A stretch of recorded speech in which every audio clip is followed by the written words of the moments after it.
Good morning, dear Dione attendees. My name is Edgar Bisset Alvarez. I am professor of the Department of Information Science at the Federal University of Santa Catarina, Brazil. The members of the organizing committee are more than pleased to welcome you to the second edition of the International Conference on Data and Information in Online Environment, Dione 2021. We hope that in this critical circumstance imposed by COVID-19, all of you, your family members, and close colleagues are in good health condition. Dione is an event originated in response to the growing interaction between the information, communication, and computer science. From the first edition, we have aimed that bringing together research and professionals from academia and industry to present theoretical proposals and practical solutions in the treatment, processing, and study of data and information produced in online environment, as well as the latest trend in the analysis of network information, social media metrics, data processing, technology, and open science. In this second edition, we count on the participation of the several research coming from away geographical diversity includes Brazil, Peru, Canada, Belgium, Germany, Hungary, and China. We keep our commitment to the making of Dione an important academic platform to produce science of high quality that contribute to the progress of academia and society in general. Last but not least, we thank all the authors who sent contribution to the conference science. You are the reason why Dione 2021 is taking place. We hope that you are enjoying this place of collaboration and knowledge sharing. Once again, welcome to the Dione 2021. Thank you.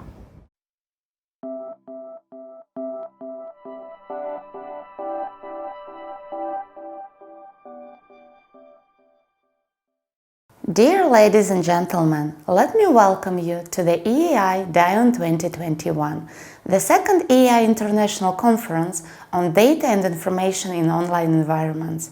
My name is Elena Davydova and I am the manager of this conference. Due to the safety concerns and travel restrictions caused by COVID-19, EAI Dione 2021 will take place online. Therefore, unfortunately, I am not able to meet all of you in person, and I am using this opportunity to address the organizing committee, the keynote speaker, the authors and participants on behalf of the EAI. Thank you for being a part of this conference.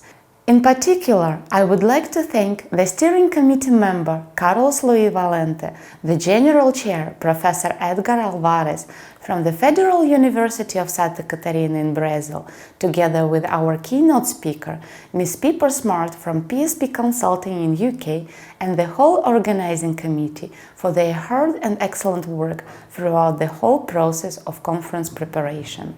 During today's event, there are truly many ways how you can actively participate and enjoy the online interaction. Today, during this streaming, we would like to invite you to participate in the Q&A sessions. During each video, please write your questions about the current presentation into the chat window. After the presentation is done, the session chair will ask selected questions to the author of the presentation in live conversation. I would also like to use this opportunity to invite you to join us for the next edition of Dione 2022, which will take place in Brazil. We will keep you updated, and the news about this event will be available on the conference website. Should you be interested in becoming a part of the next year's edition organizing committee or the technical program committee, please do not hesitate to contact me at my email address below. In addition, if you are interested in organizing an event with EAI, such as a conference, a workshop or a seminar, please also feel free to email me. I will be happy to provide you with more information. Now, our community manager Michal will talk more about what EAI does, who we are, and how you can get involved in our various activities. Thank you for your attention and enjoy EAI Dione 2021, and I hope to welcome you next year again.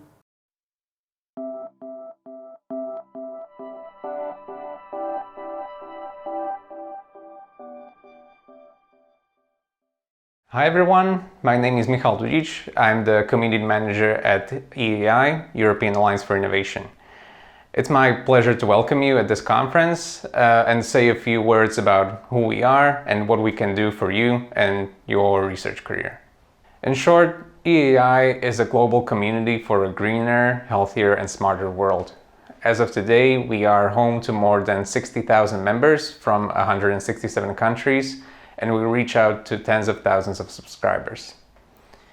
As an organization, we are non-profit from day one, and what is most important to us is that we remain open to all researchers from all around the world thanks to membership that is completely free. We organize more than 100 events annually, such as this conference, and we do so in publishing partnership with Springer. I said in the beginning that EAI is a community, so let's talk about what that means and what it means for you. To put it briefly, we give our members a platform that builds their research.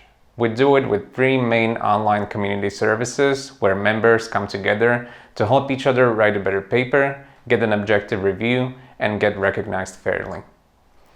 The 3 services in question are EAI Compass, Community Review, and EAI Index. Firstly, EAI Compass is an online app where you can meet and connect with new colleagues and get feedback on your paper as well as your presentation.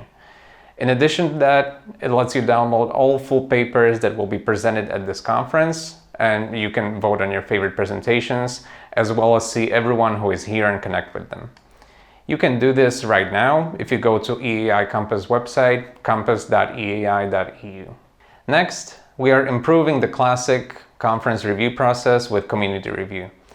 It has already been in use at all our events since 2019, and we were very excited to hear a lot of positive feedback from program committee members regarding the reliability and the speed of the community review. Let's talk briefly about what community review does. Essentially, it is a website that shows abstracts of papers that are right in the middle of the review process, as long as the authors allow it, of course. And all EAI members may then bid to review specific papers. When they submit their bid, they put in their bio and their qualifications, which are sent to the program committee, who can then decide whether or not this bidder is qualified to review the paper they bid on. This relatively easy access to review opportunities means that bidders really need to put their best foot forward if they wish to be selected, which improves the quality of the entire review process. At the end of the day, this benefits you, the author. And last but not least, let me tell you a thing or two about EAI Index. EAI Index is our credit-based evaluation system that we rolled out this year to all of our conferences and journals that allow you to climb the global ranks of EAI community and get recognized for your work. It calculates a number value for most actions you make, such as getting your paper accepted or submitting a review, and these numbers accumulate for 12 months. At the end of this 12-month period, we put together a ladder of all EAI members, and the ones at the top receive a nomination to one of the membership ranks: senior member, distinguished member, or fellow. For each action that is eligible for EAI Index credits, we'll look at the quality of your action as it was evaluated by another member of the community, such as, for example, the review score of your submission. To make sure that the system is fair to newcomers, every 12 months the credit count gets erased, the ones at the top receive their nominations, and every member starts at 0 for the following 12 months.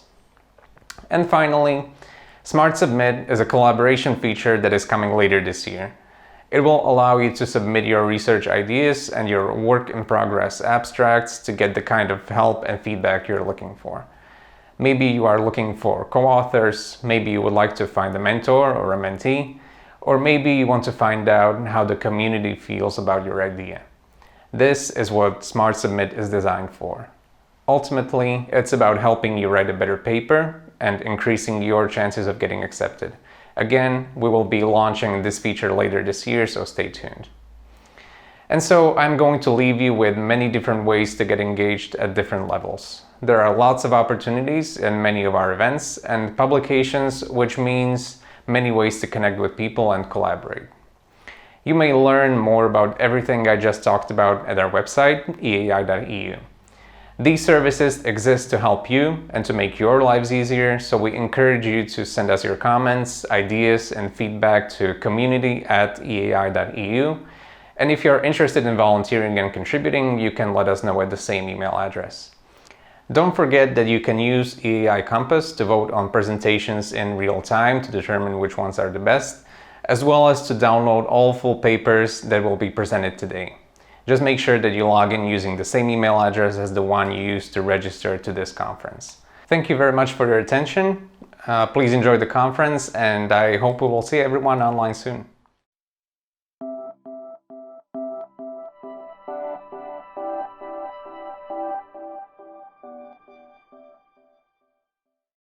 Hello, my name is Pippa Smart, and I am delighted that the organisers of this conference have invited me to talk about preprints and publishing.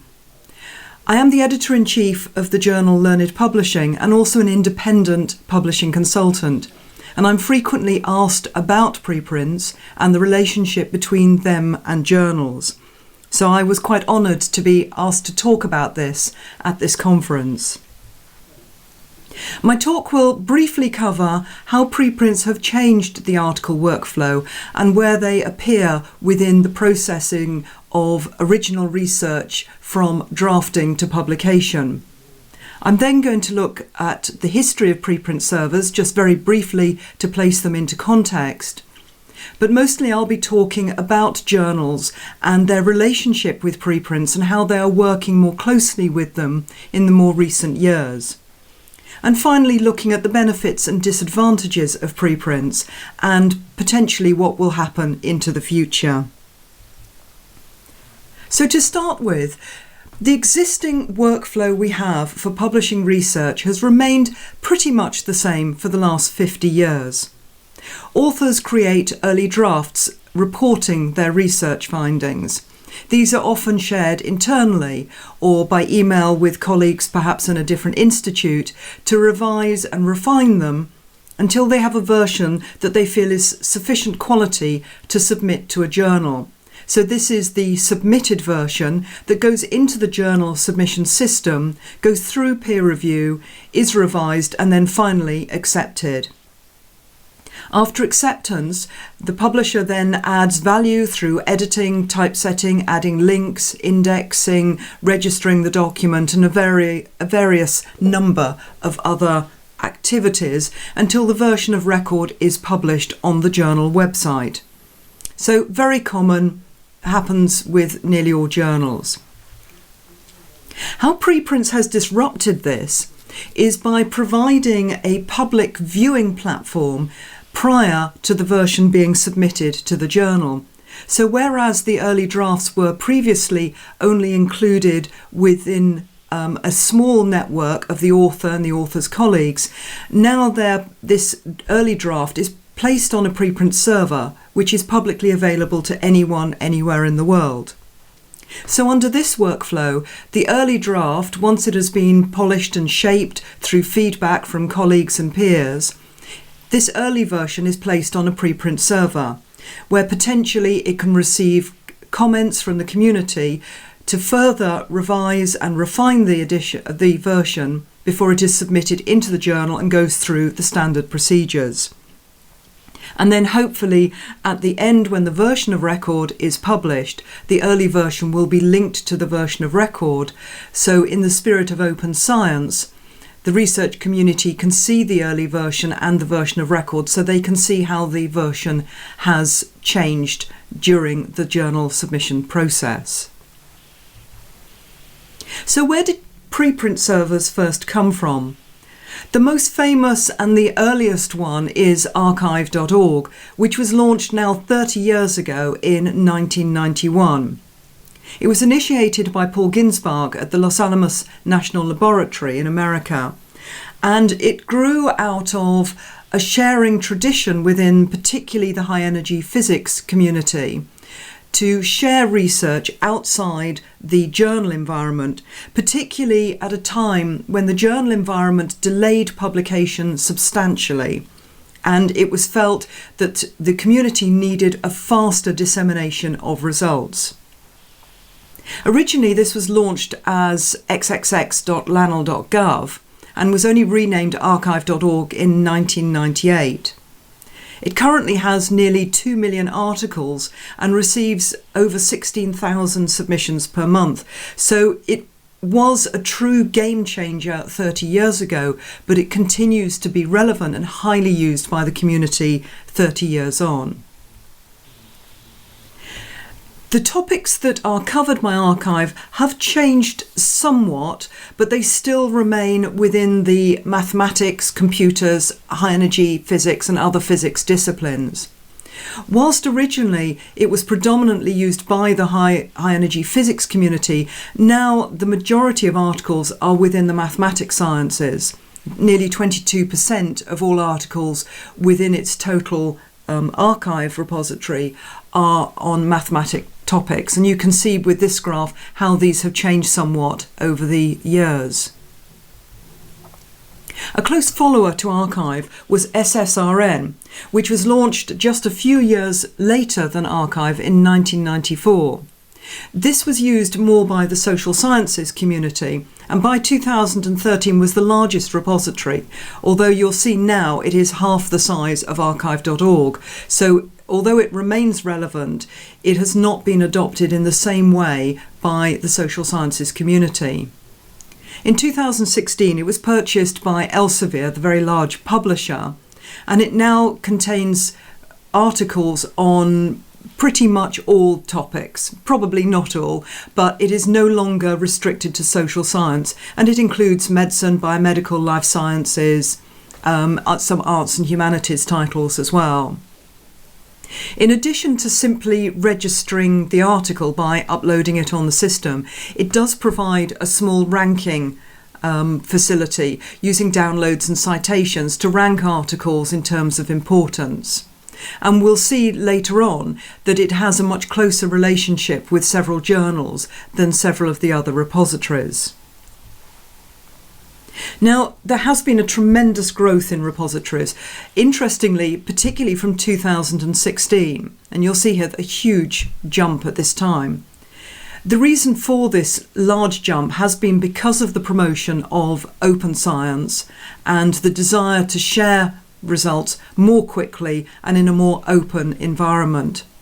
The proliferation has been helped by the Centre for Open Science, COS, which hosts a preprint platform called the Open Science Foundation Preprints, and it supports different preprint servers, for example, in the legal sciences, African sciences, and a whole variety of subdisciplines. If you go onto Wikipedia, you'll find an immense list of preprint servers, although take care in the numbers that are provided there, because some of these servers are actually harvesting operations. So, for example, OSF Preprints is a harvesting repository. So authors do not directly deposit their preprint with this repository. They deposit them elsewhere, and then this repository highlights them and indexes them. But even so, there is, and you'll see from this list, a very large number. One notable change, which is worth mentioning, is that life sciences and biomedical did not participate in the growth of preprint servers until fairly recently. There have been several reasons for this. The main one is concern over publishing results that have not been validated, but which might affect human health.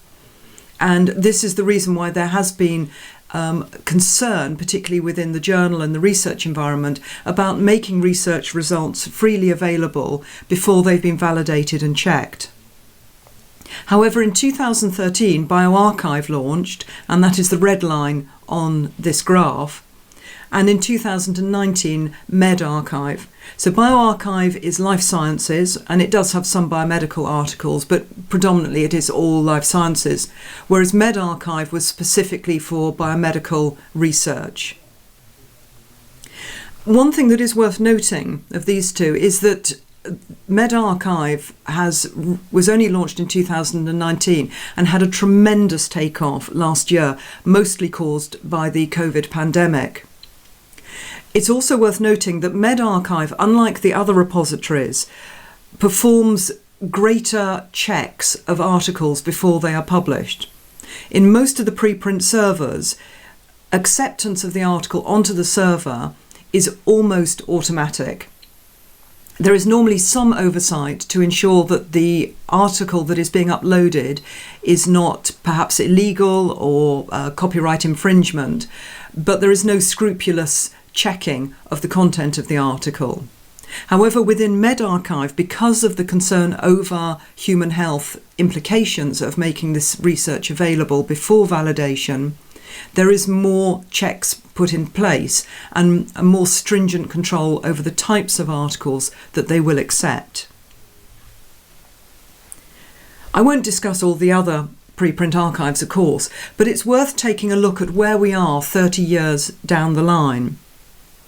Recent research has been looking at what has happened to preprints over the last 30 years, and you'll see from these two graphs that Archive and SSRN remain the predominant servers. The majority of articles that are posted on preprint servers are in physics, mathematics, computer science, economics, and biology, and others are a much lower percentage of the whole. So there is a real skew of disciplines and of communities that are using preprint servers. About 60% of articles that are placed on these preprint servers do not appear to be published in any journal, so they only appear on the preprint server, meaning that there is a much greater wealth of information on the preprint servers than there is within the published literature. However, of the preprints themselves, about 4% of them are published articles already, so they have been published elsewhere and then are latterly placed on the preprint servers. It's an interesting finding.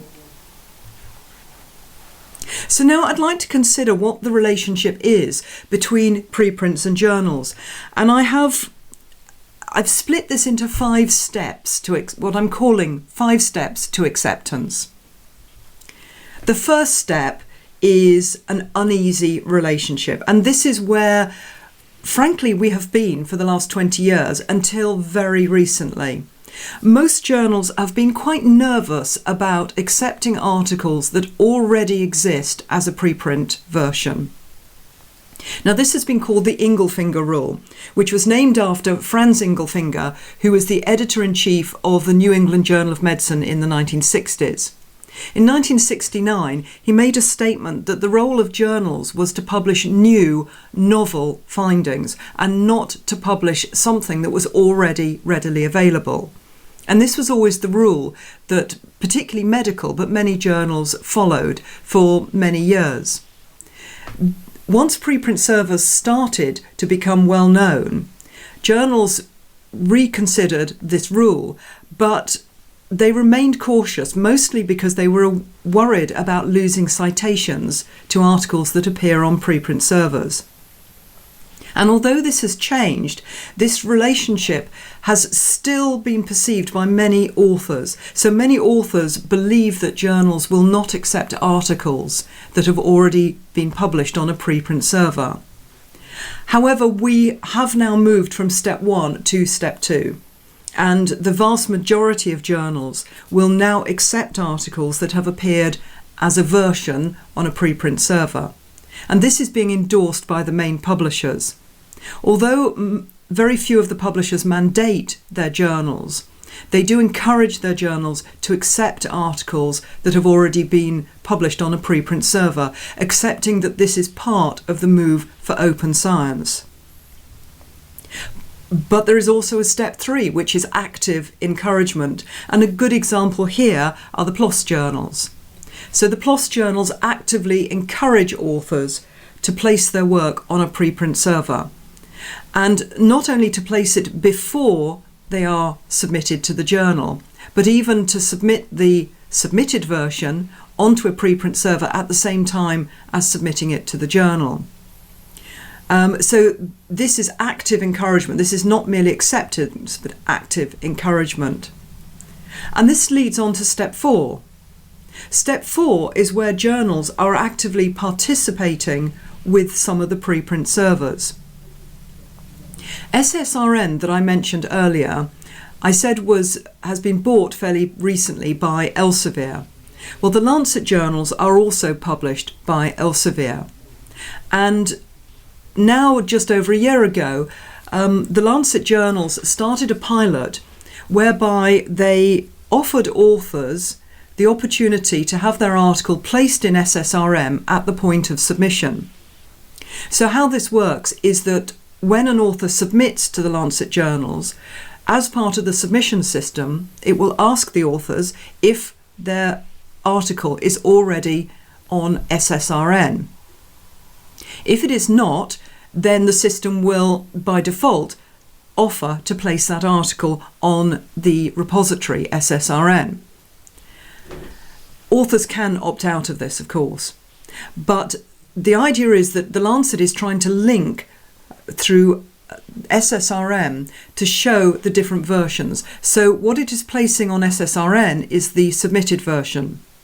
The journal will then undergo peer review and revision of the article until the point of acceptance, and then we'll go back to SSRN and include a link from the preprint version to the version of record on the Lancet journal.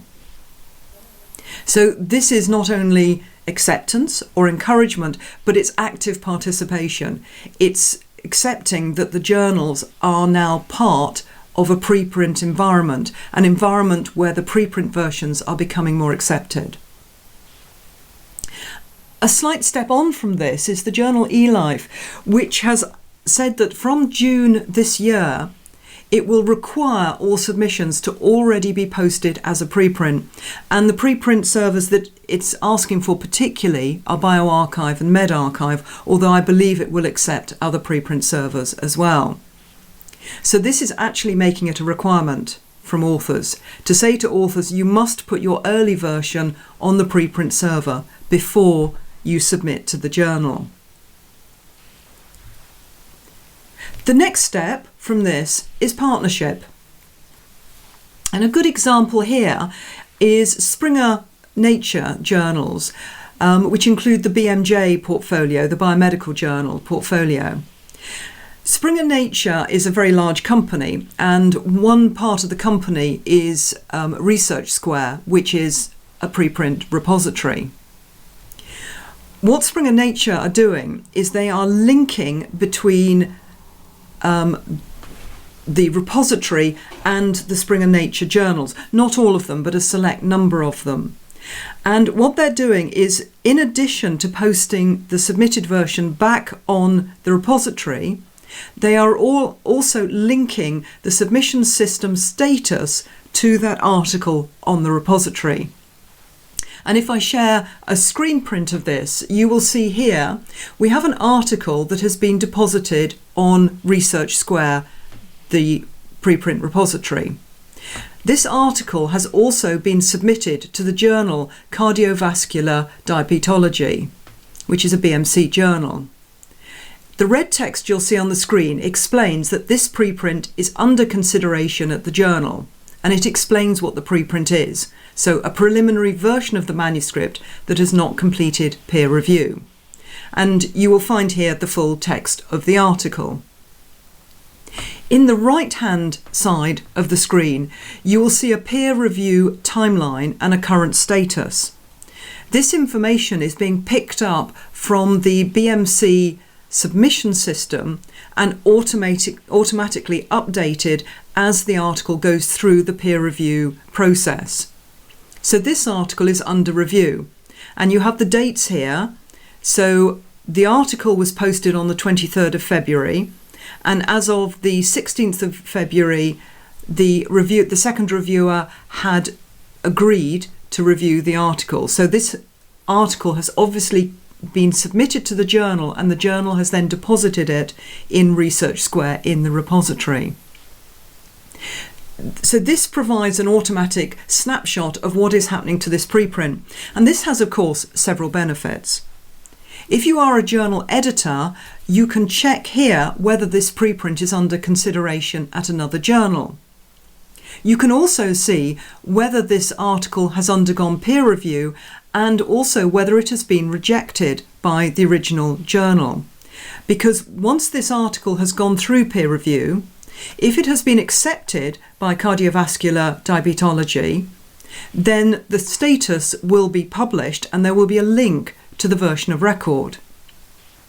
However, if it has been rejected by the journal, the status will be rejected and it will note that this article has been rejected by that journal. So as a journal editor, this is quite useful.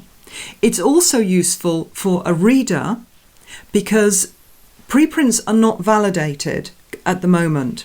And therefore, as a reader, when you go in and you read a preprint, you have to use your own judgment about the quality of the research that's being reported.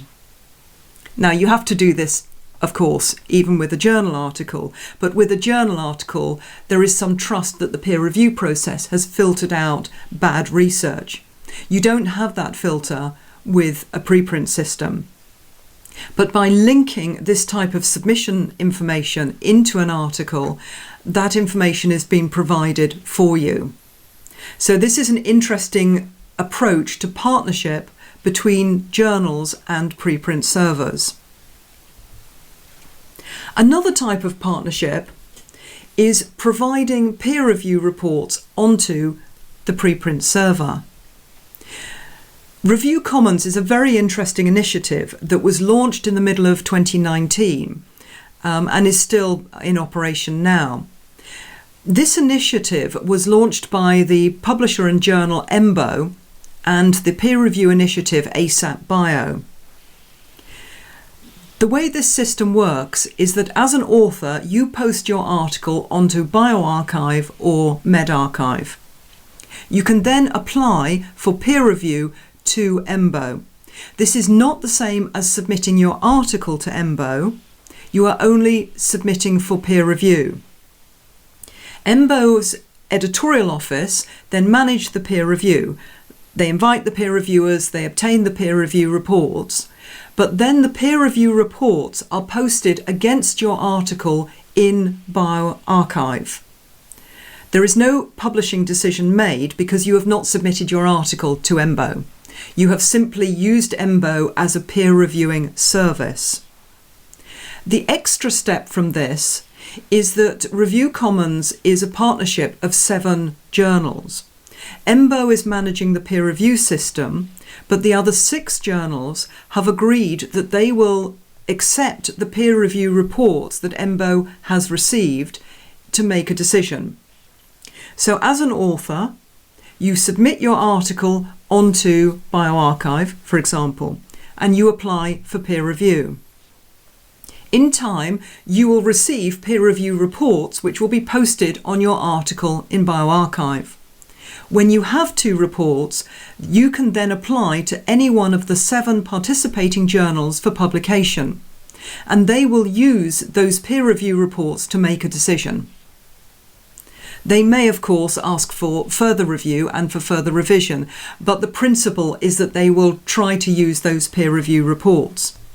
But equally, if you do not want to submit to one of the 7 participating journals, you can take your article to another journal and show them the peer review reports and, of course, any revision you've made following those peer review reports. So it is an interesting initiative. It's not very scalable, of course, because it is reliant on the goodwill of the EMBO editorial office and their capacity to handle peer review of these articles. So they have the right of refusal. So as an author, you can apply for peer review from them and they can refuse. Now, eLife, which is part of Review Commons, also agreed to undertake a similar initiative, and this is a single journal initiative. So you submit your article onto bioRxiv, you can then request review through Review Commons, or you can request review from eLife, and it is exactly the same principle. eLife then post the peer review reports against your article on bioRxiv. Of particular interest though, and this is moving this partnership on another step. If you remember previously, I said that from June, eLife has said that it will only accept articles that are on bioRxiv. As part of that announcement, it has also said that from June, all submissions have to already be on bioRxiv. when the journal has peer-reviewed them and has peer review reports, those peer review reports will then be posted against the article on bioRxiv, regardless of whether they are good or bad reports, of course. ELIFE will then make a decision whether to publish the article or not. However, the reviews will always remain on bioRxiv. So even if ELIFE has rejected an article, those reviews will stay on bioRxiv. So this is moving it a step further to providing accreditation against these articles that are on the preprint server. So it's another interesting initiative, but again also not scalable because it is one journal using their own editorial office. The next logical step is to merge the preprint model with the journal model. And this has been done by F1000 Research, which is now several years old. F1000 Research is a journal, but the model it uses for publishing is a hybrid between a preprint model and a journal model. As an author, you submit your article to F1000 Research as you would to any regular journal. The difference is that after a quick validity check, so not peer review, but a check within the editorial office to make sure the article is within scope and does not contain any plagiarised material, the article will be published on F1000 Research. So they publish articles without peer review. They undertake peer review post-publication. So articles appear on F1000 as they would on a preprint server. The articles are then reviewed and the reviews are posted next to the article on F1000 Research. The authors have the opportunity to revise them, and every revision is linked with the original article, so you can get multiple versions of the same article on F1000. Every revision is also reviewed and the reviews posted against the article. Only articles that have received 2 positive reviews or 2 semi-positive reviews plus 1 positive review are formally accepted and indexed. However, every article that is submitted, except for those excluded because of scope or plagiarism problems, every article is published on F1000 Research, but clearly flagged to show whether it has been peer-reviewed and what the peer reviewers said. This model has been adopted by certain funding organisations such as Wellcome Open and the Max Planck and Bill Gates, and also the EU Horizon funding programme. And Wellcome Open has reported that last year it had 40% extra submissions onto their own platform. The Wellcome Open platform is only available for grantees of Wellcome funding, as is the same with the Bill Gates version, and will be the same with the EU Horizon platform when it is launched. But they see this as a better model for an open science environment, to allow authors to publish without delay and then to review post-publication. Another type of merger is where journals are providing an overlay service on top of the preprint server. At the moment, the only ones I am aware of with this are working on top of arXiv, and they're working within the astrophysics and the mathematical environments. So here are 2 examples, the Open Journal of Astrophysics and Quantum. These work by requiring authors to post their article on arXiv and then submit to the journal. The journal peer reviews, asks the author to revise the article as normal, and then formally accepts or rejects the article. If they formally accept the article, the author is required to post the accepted version back on arXiv, and so the journal is not the publishing platform. It sees arXiv as the publishing platform.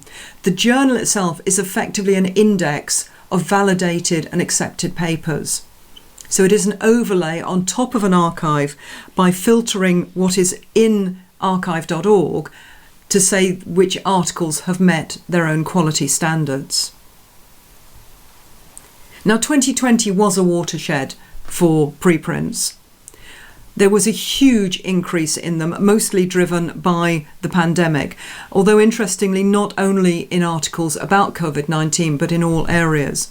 So all of the preprint repositories, as well as all of the journals, have reported a huge increase in the number of submissions. Of particular note, though, is the attitudes have changed within the biomedical area. As I said, there has always been some resistance within the biomedical area about publishing results that have not been validated when they can affect human health.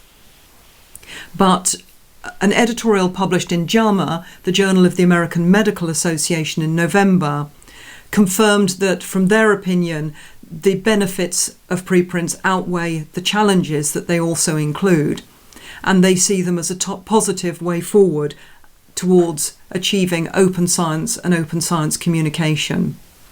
And what about the New England Journal of Medicine? Do they still stick to the Inglefinger rule? Well, no, they don't. They also now have said quite clearly that they accept the submission of manuscripts that have appeared on preprint servers.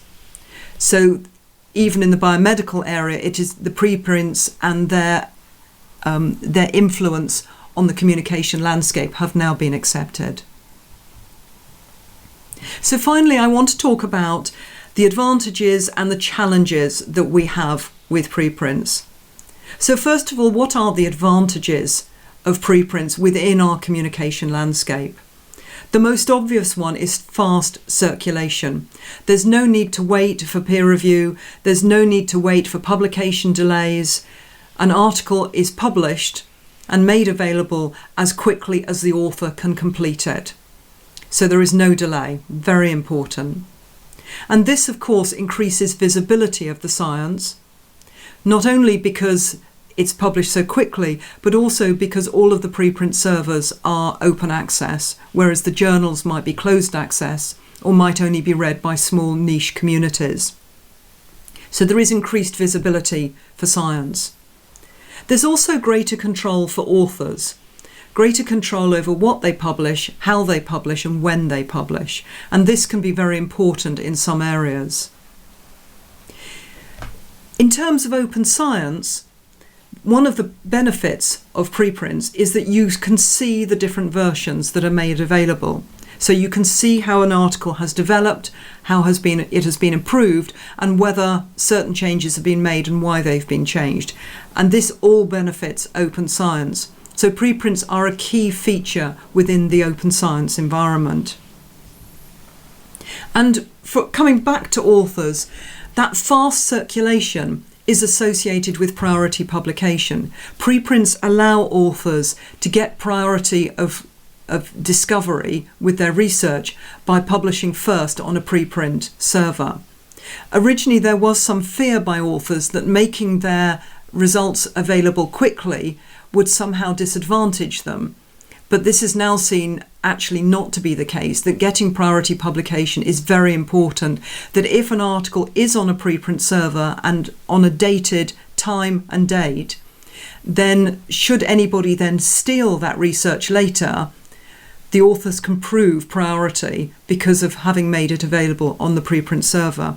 So rather than increase plagiarism, we think that it is probably reducing plagiarism because that priority is established.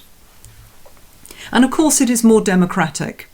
Whereas with journal publication, you are reliant on the inherent bias of the journal editors and the peer reviewers and of confirmatory results rather than challenging results being accepted. Within a preprint server, there is no such bias, and therefore they are seen as a more democratic publishing outlet. And that democracy continues with enabling community feedback. Most of the repositories allow for feedback and for comment on articles, although interestingly archive.org does not. And this community feedback can allow more commentary and more discussion outside of the very limited peer review cohort which are used to determine whether an article is published or not. But of course, it's not all advantages. There are problems with preprints, the biggest one being quality assurance. Because items are not peer-reviewed, there is no quality assurance with what is appearing in a preprint server. And this has caused several problems. It can also promote bad science. So authors can upload fraudulent science, badly undertaken research, and methodologically poor science, which can then get into the knowledge flow and can be promoted. And this is one of the biggest concerns. We can also have inflation of results. Journals can play some role in stopping salami slicing and inflation of results through over-publication from one particular research project. But within the preprint servers, we don't have these controls. The flip side, of course, of this is reputation damage for authors. Journals, in some respect, can protect authors by preventing publication of mistakes and errors, but you don't have that with preprints. So if an author puts a preprint up which has substantial problems, it could harm their reputation in future. And it can also dilute citations. Whereas if an article is published just as a single version of record, all citation will be to that article, and therefore you can clearly see the knowledge trail from article to article. If you have multiple versions, you will get multiple citations, and this can dilute citation to a single entity. This potentially has benefits for authors, of course, because rather than having one article that can be cited, you now can have multiple versions which each can be cited. However, the citation to each individual one can potentially be reduced, and this can also dilute citation to individual journals. And along with this multiplicity of versions, we can get information overload, just simply getting too many articles and making it harder to keep up with research and to keep up with good quality research. And the quality again comes back into version controls, is knowing which version is being cited and used. And this particularly comes up when authors will read one version but cite another, which unfortunately happens quite often. The reputation, the promotion, of course, is made worse by the fact that it is quite difficult to make corrections on a preprint server, whereas journals have an established method for making corrections and updating the scholarly knowledge. And finally, there is some evidence of political influence, of articles being placed on preprint servers that have a distinct political or other bias and are being used by certain pressure groups to make certain promises or promote certain opinions. So there are a lot of problems that we have to deal with for preprints. So where do I see the future of them? Well, some people consider the preprints to have been crashing down the edifice of science, causing too much noise in the information environment, of making too many promises, of causing too many problems, and making it much harder for research to build upon an established base of knowledge. Other people, though, think the opposite is true. The preprints are creating a new establishment, a new foundation for where scientific communication is going in the future. Personally, I think the future is somewhere in the middle of these. I think there are a lot of problems with preprints, and I am very concerned that they will move the goalposts of what is used to inform further research. The famous saying from Newton is that, if I have seen further, it is because I am standing on the shoulders of giants. Research builds on research, and everybody in the academic and the scholarly and the research environment has an obligation to ensure that they are using high quality research to inform their own future projects and their own future discoveries. And at the moment with preprints, we are reliant on researchers being able to evaluate what is high quality. and not to use research that simply enforces and reinforces their own beliefs and their own opinions. So I think the future of preprints will change, and I think there will have to be some validation at some point, but they are a move towards open science, and I think they will possibly challenge journals to improve their operation and their process in the future. I hope you found this presentation interesting. There is a great deal written on preprint servers, and I encourage anyone that's interested to read the literature. Thank you very much for listening, and I wish all success to the rest of this important conference.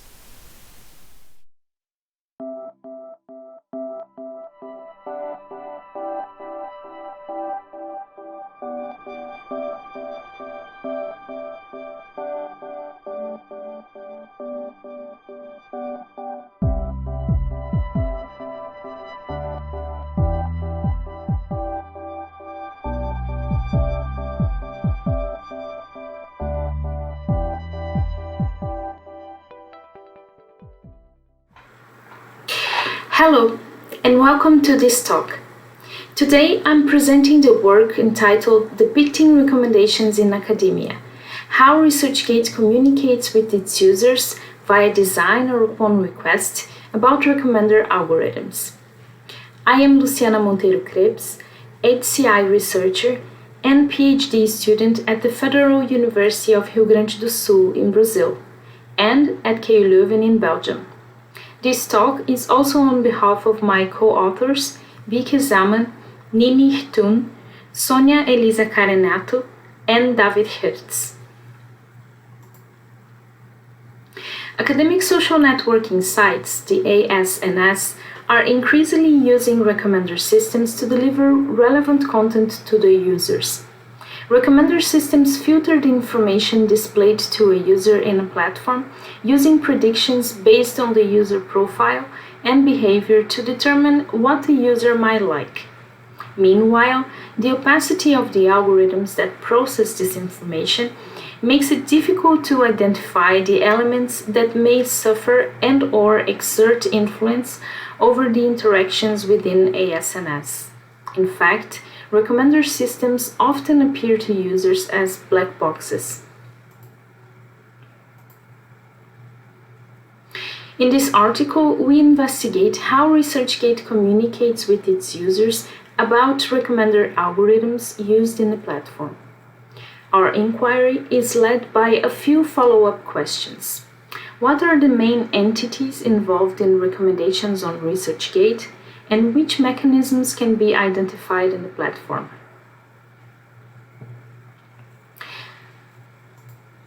We conducted a social-technical analysis of recommendations on ResearchGate in light of the mediation framework from Lia Livro.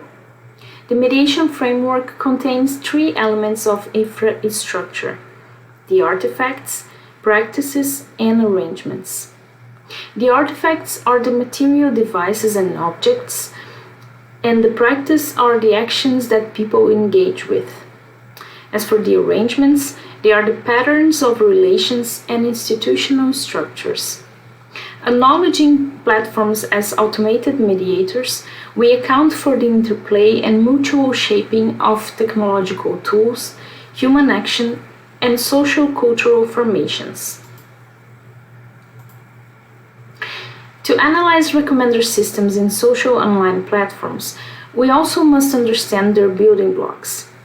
They follow different techniques to process data of users and items according to the logic determined by the company that creates the system. The main techniques to process data on recommender systems are content-based filtering and collaborative filtering.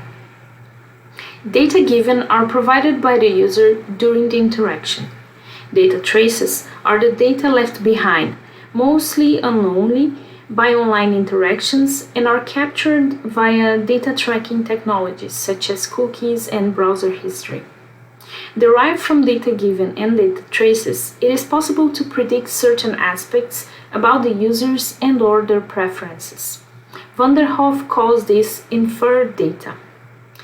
To infer the user's preferences, Normally, systems aggregate the users by their characteristics and past behavior, and then label the cluster with a certain profile. This process is called profiling. Due to commercial secrecy, it is normally hard to observe the exact parameters used in such platforms. Researchers, such as Van Dijk, have employed alternatives to understand its logic through systematic analysis of their visible user interfaces and application programming interfaces, the APIs, and sometimes through their open source codes. We use the walkthrough method in 2 steps, an interface analysis and a company inquiry. With the interface analysis, we inspect the artifact and delved into how the platform communicates with its users via design. With the company inquiry, we expand the analysis to arrangements to understand how ResearchGate communicates upon request regarding recommender algorithms. We performed the interface analysis in 2 phases. First, we identify all visual evidence of recommendations and found 5 content labels suggested for you, who to follow, jobs you may be interested in, suggested projects, and questions we think you can answer. We identify the entities by analyzing the link to independent pages and the reference to other entities. For example, by clicking in suggested projects, one can see an independent page for a research project with several attributes. The research project is also connected with other entities, the researcher, people who work on that project, and publication, papers derived from that research project. Secondly, we inspected each of the entities in more depth to describe their corresponding visible attributes. The interface analysis resulted in the identification of 6 main entities involved in recommendations: researcher, institution, publication, research project, job, and question. An item container with the user's skills and expertise in the right column of the questions page show how important the keywords are to recommendations. The container shows the sentence: "We use your skills and expertise to show you relevant questions. You can edit your skills and expertise at any time," which is followed by a list of keywords that represent the user's skills and expertise. Contrasting this with information received from the company inquiry, we found interesting results that show the platform is not totally clear with the user in this regard. We will come back to that shortly. For the company inquiry, we made a data access request based on the General Data Protection Regulation, asking the data for the platform of one of the authors that is also a ResearchGate user. We asked for the explanation on how they create the recommendations. After receiving their answer, we compared what was stated in their explanatory text with the data set provided and also the findings from the interface analysis. The answer to our 12-question survey was received after 6 weeks and 3 contact attempts. The dataset contains 7-page explanatory text document, 22 HTML files, and 11 PDF files. Our findings further show that the content on ResearchGate is being recommended based on more than 100 attributes distributed in the following categories: personal data, bibliographical information, information pertaining to the user's work, historical data, authors the users follow, the subject matter of articles of the user authored, profiling questions, content in the platform, and scores and stats. This contrasts greatly with their first answer in the first contact with the company, where ResearchGate stated they use metadata such as name of published articles and users' past interaction with the site, obtained partly by cookies to form the recommendations. These are only two of the many attributes we could identify on the dataset. The results also show high level of inference in the user profiling. While there were 22 keywords registered by the user as skills and expertise on the interface, the HTML file of the same user presented 67 keywords. This means that only 33% of the keywords used in recommendations were informed by the user. 67% are based on algorithmic inference. It is not clear, however, how these keywords were selected or how the match between keywords and recommended content is made. As for sponsored content, ResearchGate listed the following information categories: personal data provided by a user, personal data collected by the platform, and personal data inferred by the platform based on the use of service and the internet. The three categories are broad enough to include any kind of personal data, which is too vague to answer the inquiry. The information provided was also incomplete. For example, the terms used to index the content of publications were not disclosed. There was lack of accuracy in describing what is considered personal data. We noticed that some of the data in the files could be considered personal data because it includes email, phone, and birthday, but it was not labeled like it. There was no information regarding how much of the RG score contributes to the ranking of researchers' recommendations, even though this is an important metric created to measure the reputation of researchers. As for inconsistency, we found discrepancy between how much data they keep and how much data they state they keep. The companies state they keep the quantity of accesses to avoid hacking, but we identified in the files 2 years of documented interactions, including place and time when the user logged in and how the user engaged with different types of content. ResearchGate also affirms that they do not use automated decisions. However, they admit to profile users with the help of a third-party data processor.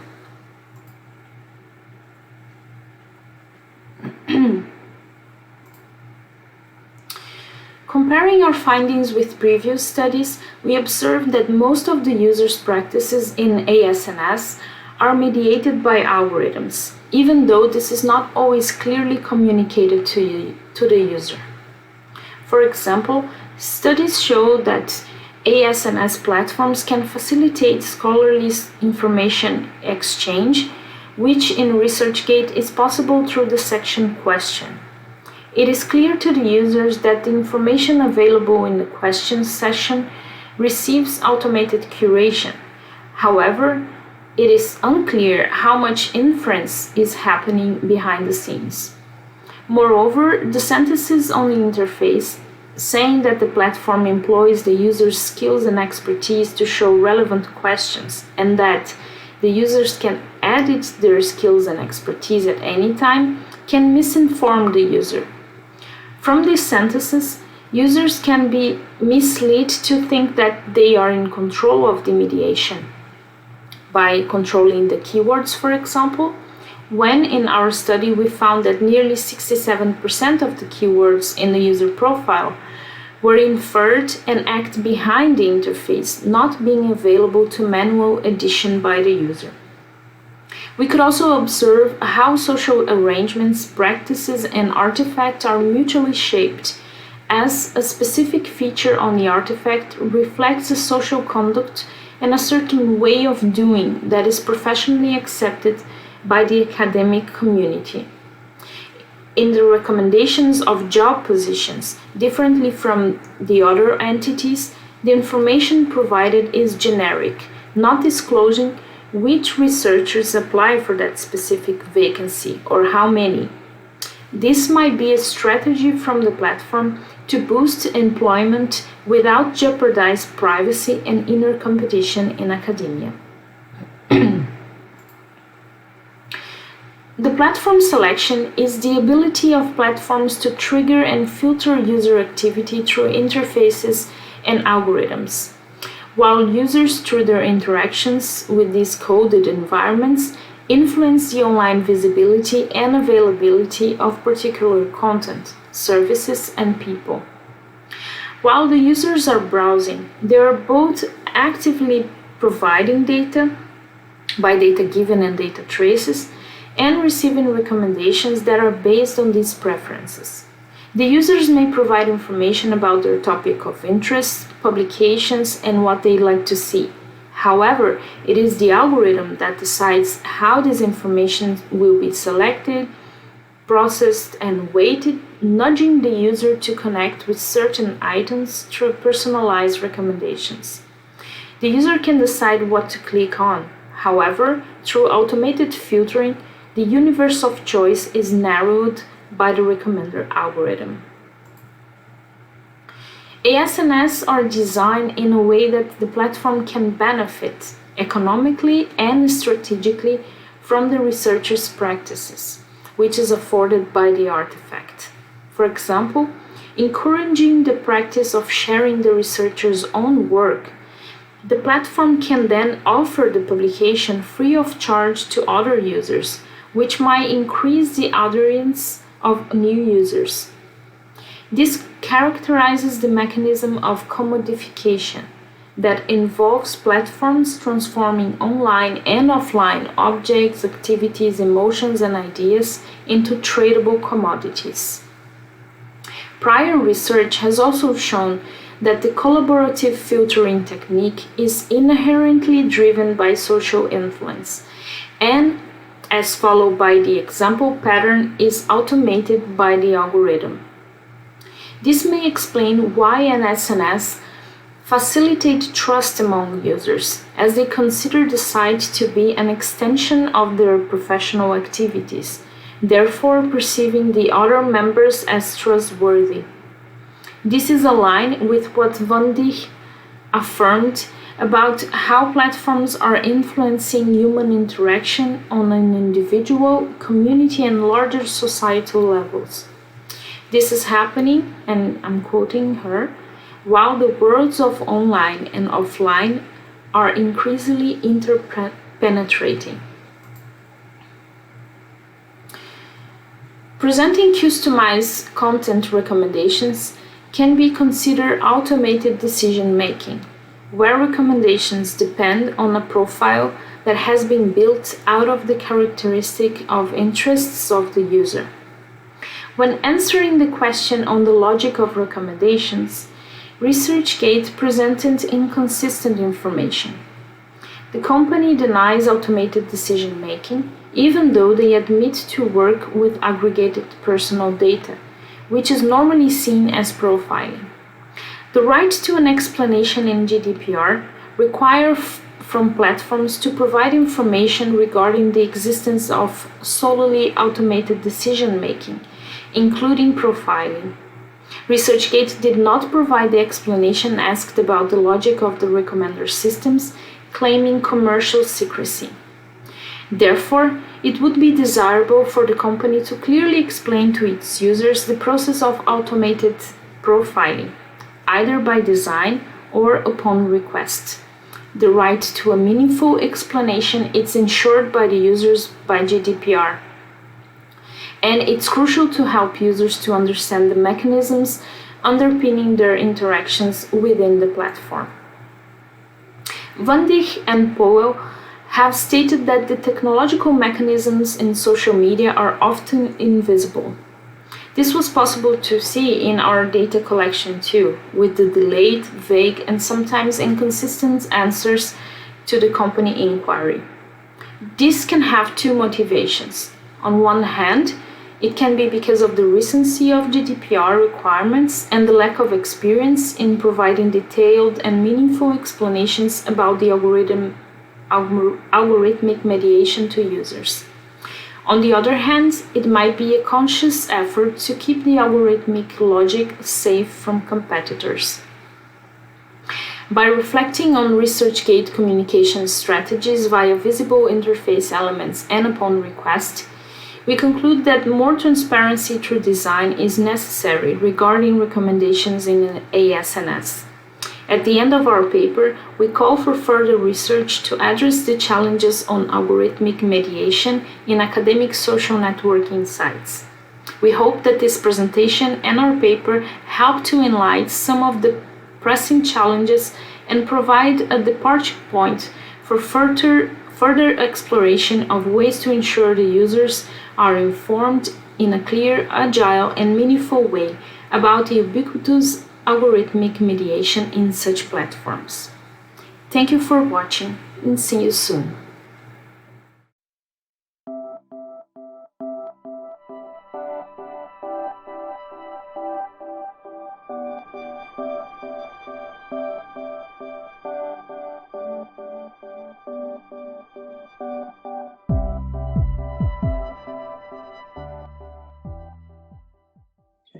Hello and welcome to my talk about fostering open data using blockchain technology.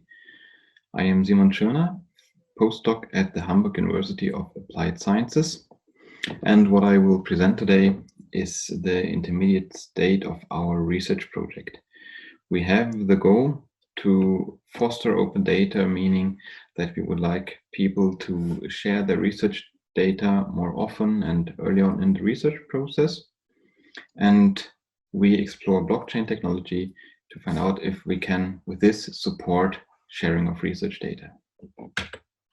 Our research project is called QPT-DAT, Quality Assurance and Linking of Research Data in Plasma Technology. We are sponsored by the Federal Ministry of Education and Research, and we have three partners, INP Greifswald, they are the practitioners in plasma technology, the FIZ Karlsruhe, they are providing the knowledge about ontologies and knowledge graphs that will be important for instance, metadata for the research data to share, to find the data. And we from the Hamburg University of Applied Sciences, we are supplying the blockchain technology for the backend. The project still will continue for a bit more than 1 year. And during the run of the project, we had several workshops to find out more about what could be reasons to share data, what are the obstacles, and our goal is to develop a system that supports sharing of data. And one aspect is that the data should be published according to FAIR principles, findable, accessible, interoperable, and reusable. And first in the project, we identified 3 steps that we think that are necessary towards data reuse and open science. So first, we found out that to secure ownership, meaning that I can prove that this is my research data, and data integrity, meaning when the data is reused later on, that we can prove, oh, it's still the same data that is published, that is reused in the research. These is the basic important point. Second, according to FAIR criteria, data is findable, accessible. We also need to ensure quality. So if we have a platform having lots of data, but you really have to search for the really good data, that is probably a problem. And the third is we need a strong reputation management. So in research, we have citations as a currency, and citations and reputation are the important things for many researchers. So while we see that with open science and especially with open access, people find out, okay, when we publish open access, this actually can give us more citations. We don't really have the same situation yet with open data or sharing of research data. So we believe if people get the credit for the research data, like a citation for a paper, then we could achieve the goal to motivate people to actually share the data more often.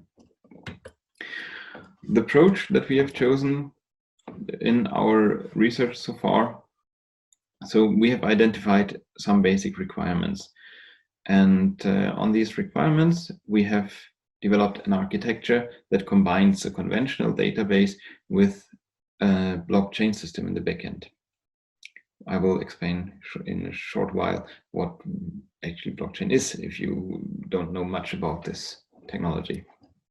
So based on this architecture and on the requirements, we have developed a few concepts, 5 to 6 use cases that also are presented in the paper. And these use cases, we believe, will benefit from usage of blockchain technology and are fitted to the architecture.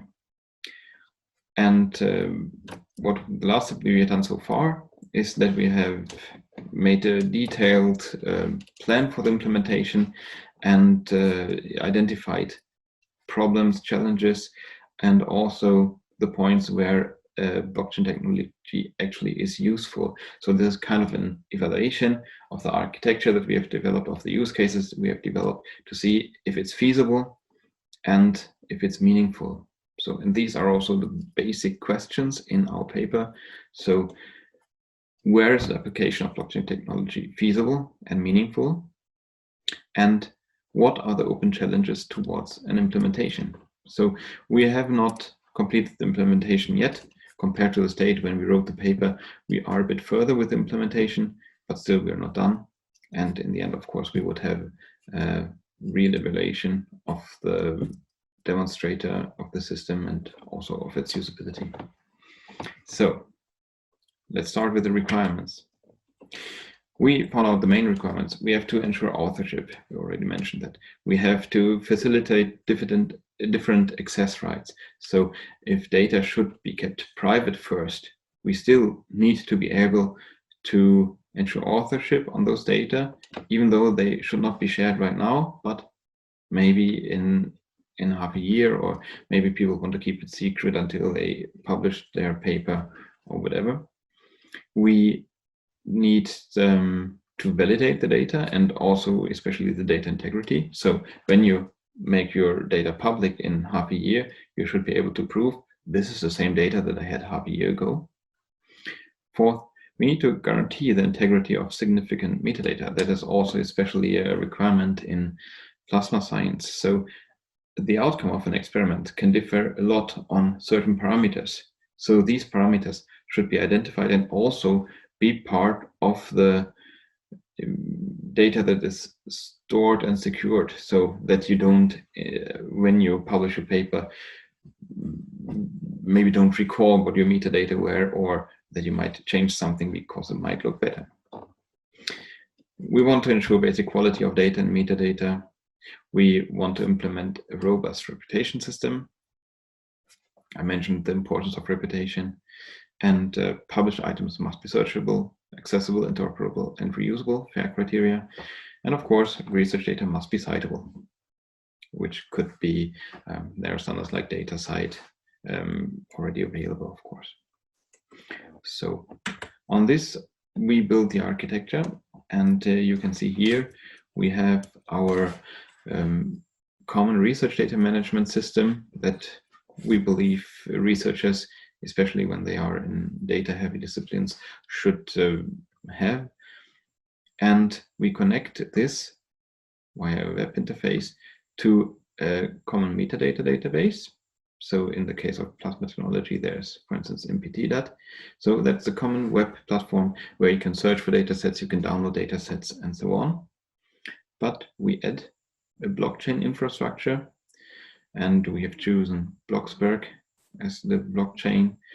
And this infrastructure should then keep our data secure, our information secure. So let's go one step back. So what is blockchain? So most people have heard of Bitcoin.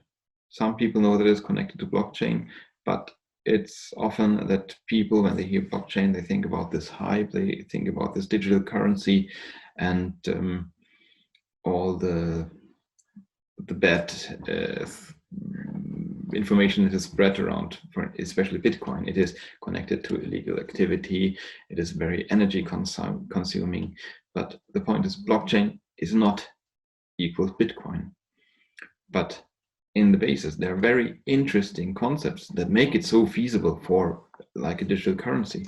But you can also use it for our use case for research data sharing.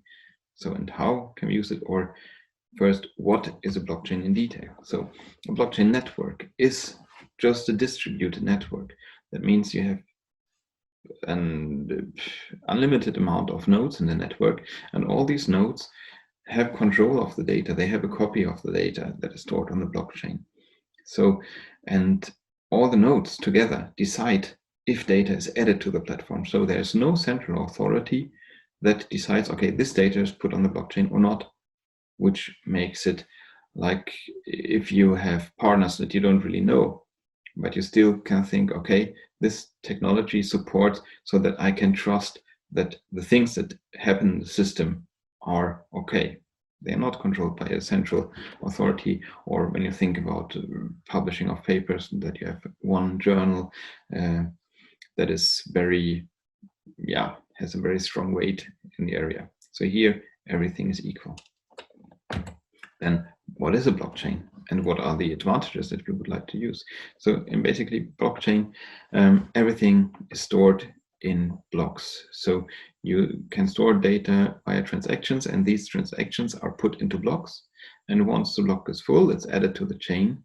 And what is important, always when you add a block, you include a hash of the previous block. A hash, it's simplest explained as a fingerprint of data, fingerprint of information.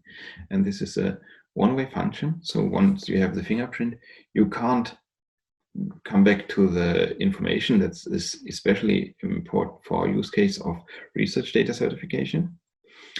And also, when you change the data just slightly, the hash will change completely. So in the end, it will be hard to manipulate the blocks to get, or almost impossible to get the same hash. So this means if you want to manipulate data that is somewhere here in the beginning of the blockchain, that means you would need to change each block, because each block contains a hash of the previous block. And you can't just change one block, then you would see, okay, there's something wrong. So if you want to manipulate data, you would have to manipulate every block. And remember, it's a distributed system, so you would have to change the block everywhere in the network. That's tough. So we can think of blockchain as an append-only data structure, so we can only add data, and it's almost impossible to manipulate data in this data structure. And here our research data comes in. So if we have a research data set that we would like to share, or that we in the first step want to certify, so to show, okay, we have been in possession of this data at this point of time, we can create a hash, store it on the blockchain. So this means this has been in the past. We have added our hash there when the blockchain just was beginning. So, and when we're here, we can still prove, yeah, at that time we had this data, and it was exactly the data that I present you today, because you can hash the data today and compare it, and you will get the same value. And this is one important thing in the blockchain technology that we use. And the use cases we have come up with. We have a certifier and verifier that's very related to what I just said. So you can create a hash of your research data, put it on the blockchain, and then you can later on show this was my data. And of course, we need to somehow publish the data. We need to access the data. And what I mentioned, important for us, quality curation and the reputation management. So unfortunately, I won't have time to go through all these use cases now, but you can read them in the paper. And in the paper, we describe how we want to solve these use cases using blockchain technology, and we identified the challenges and the feasibility. If we just have a look at the first use case, certification. So the flow would be an author, you came up with some research data, you want to certify it. So you ask our smart contract, our service from the blockchain, to create your hash. So you send the hash to the block, and via this smart contract, you can send your hash to the blockchain, and it is stored there. And as a result, for your stored hash, the blockchain will give you a certificate. So now, in future, you can prove your data has been validated by the blockchain at that time. And this works the other way around. So once later on, you will prove your authorship, you have your certificate, and you have your data set. You can give it to a fellow researcher, and that researcher can use the same smart contract and check, is the information that you provided him correctly? Meaning, is the certificate valid, and does the data, is the data the same as we claim in the certificate? So this is already a proven and implemented use case, and so it is quite sure that this is secure. So when it comes to research, we have more the question, we need to secure the proof of existence. So the data that I claim that I have, is it really existing? Or did I just create a random string as a hash and put it on a blockchain? Or does it really come from a data set that is really existing? And then we also have all of kind of GDPR issues, like we have this European data protection law. So once someone decides that the personal information, he or she doesn't want to be around on the internet anymore, that person can come to you and say, please remove my information. But I explained before, blockchain is an append-only system. You can't manipulate data afterwards. So this is an issue. So you have to think of how can you store the identity of the researcher without actually storing personal information. So that's a tricky question that we have to solve. Then we have the publication use case. Short result, that is a relative straightforward implementation, according to this picture here.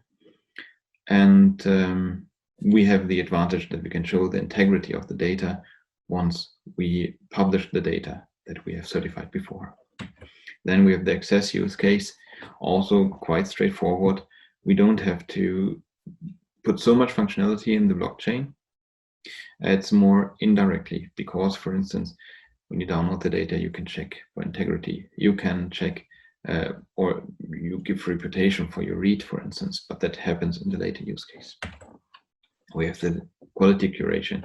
So here we have the automated quality control that we built around the metadata scheme that we try to develop. And there is this technology called shape expressions. And with these, you could validate the soundness of metadata.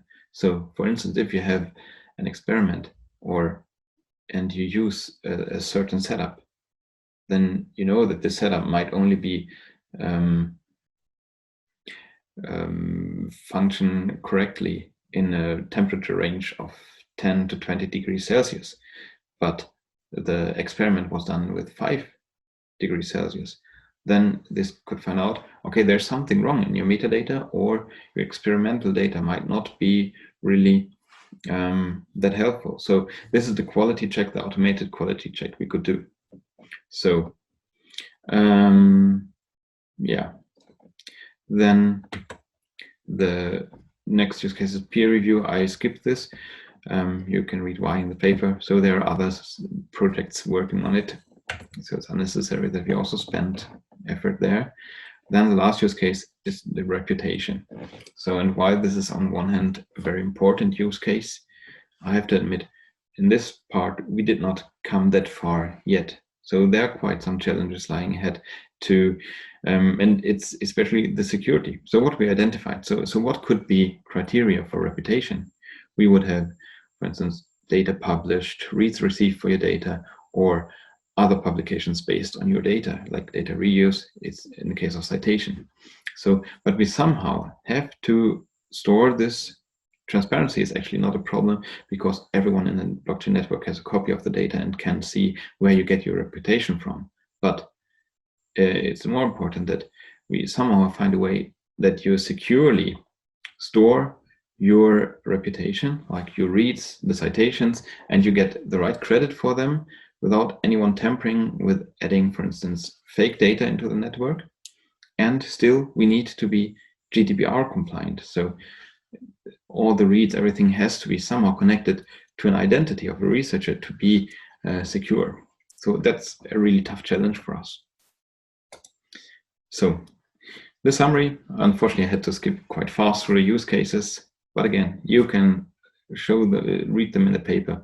However, our results so far is the architecture and the use cases that we presented. We found out with a close analysis also of the related work, it's sound, it holds, and it's meaningful. So that's a check. So our evaluation in this way was positive. And then the utilization seems very promising. So especially this proof of existence or provenance, data provenance, is we are quite sure that we can handle this very well with blockchain technology. The improved quality, we also make quite some progress, especially when it comes to metadata soundness and integrity. That's a very good part. So metadata integrity, when you add your metadata to your data, then you can also add a hash to the blockchain. This means later on, everyone who downloads a data set and your metadata can ensure, okay, this was the metadata really stored with the data set. So it's probably the exact parameters that you use through your experiment, which is a good advantage. And on the research agenda, we have quite some issues with identity and GDPR conformity, and also the details of the reputation system. Thanks for your attention, and you're welcome to read the paper or mail me for any questions.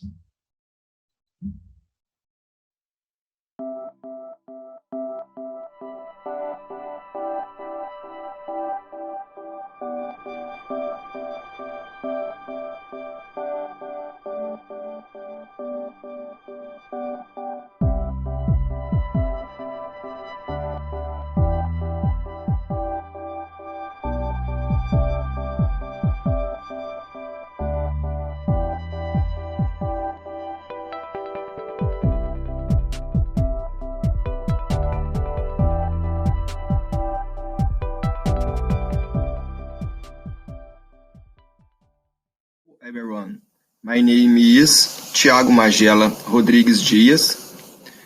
I am one of the authors of the work entitled A Strategy for the Identification of Articles in Open Access Journal in Scientific Data Repository.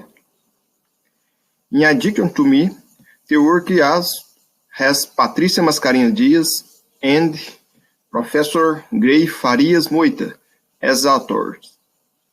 We are both linked to the graduate program in Mathematical and Computational Modeling at the Federal Center for Technological Education in Minas Gerais. Our work shows an initial effort so that larger repository of scientific data can be analyzed and identified among a set of articles which of these works are published in open access journals. An emerging theme that has been the subject of investigation by a large group of researchers.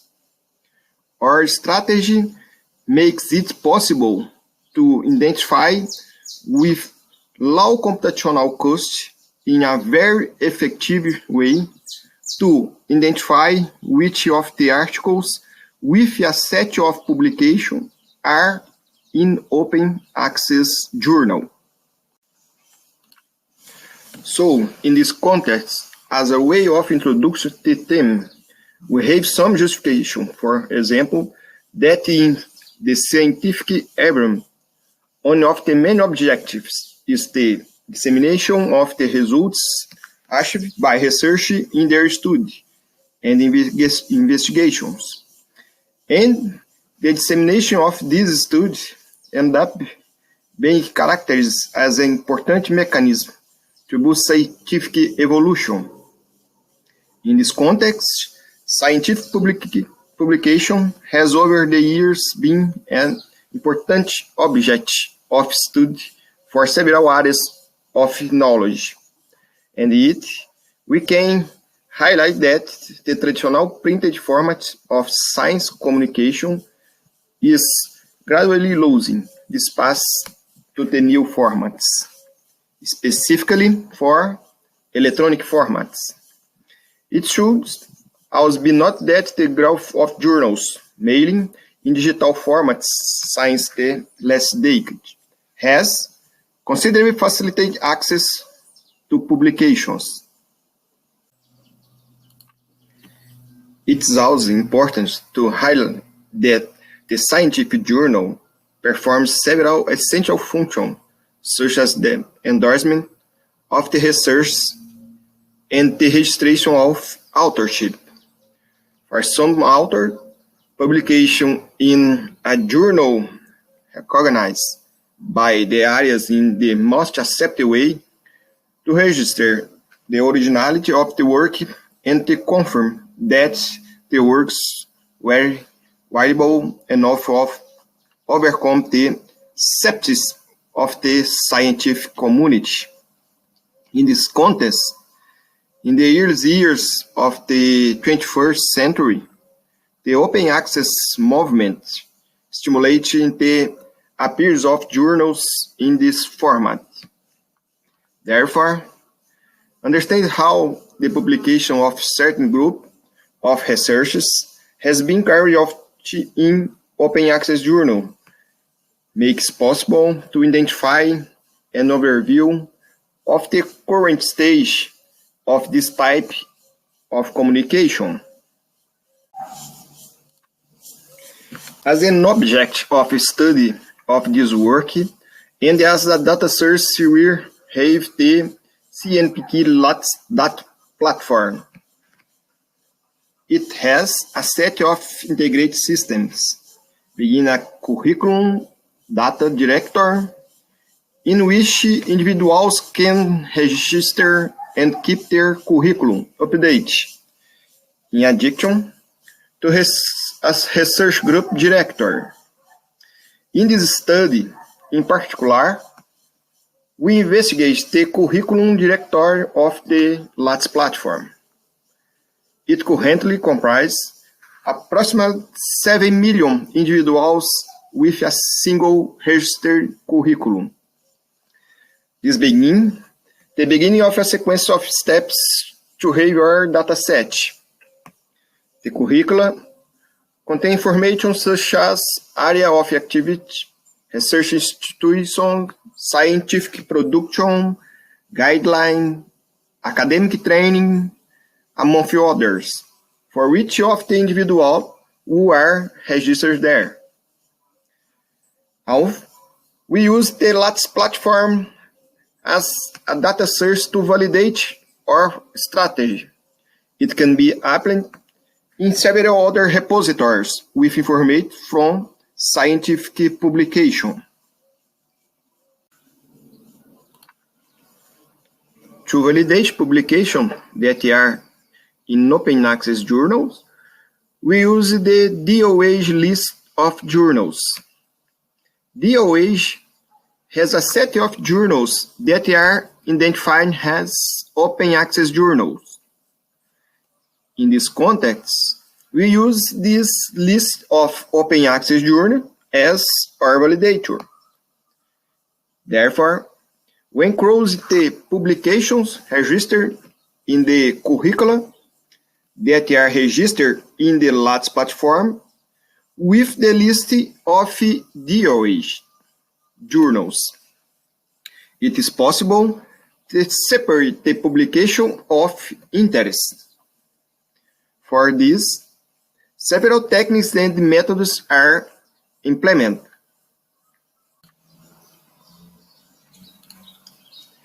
This is the proposed framework, which encompasses the entire set of computational techniques used to identify publications that are in open access journals. The framework is based on LATS Data Explorer, responsible for the extraction and treatment originality from the LATS platform.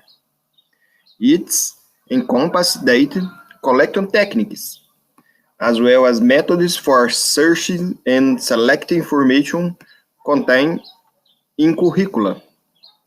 So, a set of components is added to Lattes Data Explorer to meet the needs of the work proposed here. All development takes into account low computational cost algorithm. Consider the large amount of data to be processed.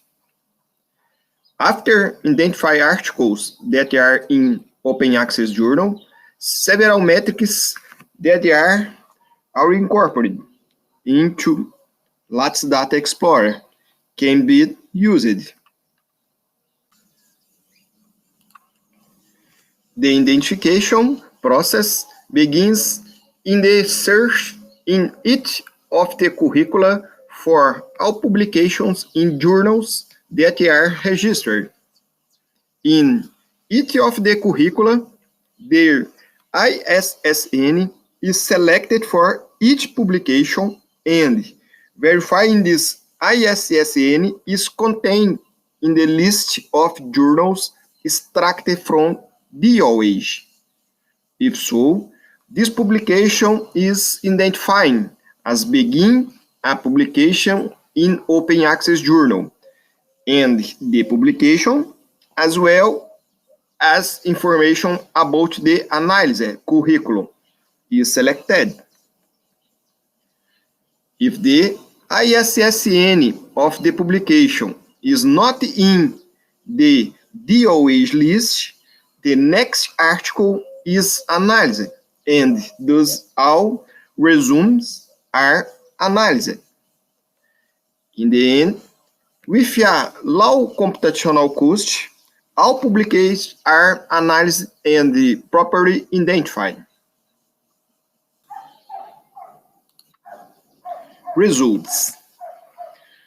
From the set of data analyzed, approximately 7 million articles registered in all curricula. It was possible to identify that about 2 million of these articles were in open access journals. It is also noticed the great representativeness of the authors who publish in open access journals. Since these authors also have great representativeness in the analysis group, being responsible for most of the publications that are not in open access journals. Continuing with the results, it is possible to carry out an analysis based on areas of knowledge. With the set of information from the authors, it was possible to verify how these authors are distributed in their areas of expertise. Therefore, it is possible to highlight that some areas of knowledge, such as medicine, agriculture, and biology, stand out among others. They have a greater representation in the group, unlike other areas that are much less representative, such as the areas of letters and engineering. Thus, allow it to obtain a panorama based on areas of knowledge. Some considerations. The set of articles published in open access journals has authors a total of approximately 400,000 individuals, which represents approximately 6% of the total set of individuals with curricula registered in the Lattes platform.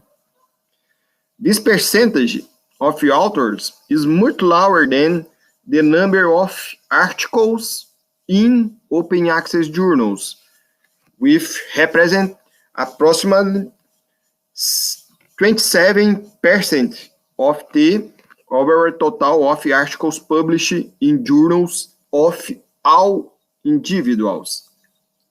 We believe that this identification process will provide several new researches that aim to broadly analyze the production of articles in open access journals in Brazil.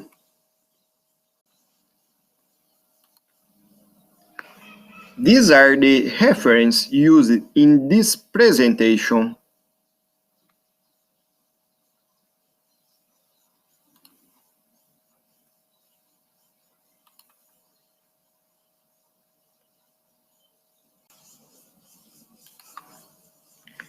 These are your contacts. You can contact us for any question or suggestion. Thank you for your attention.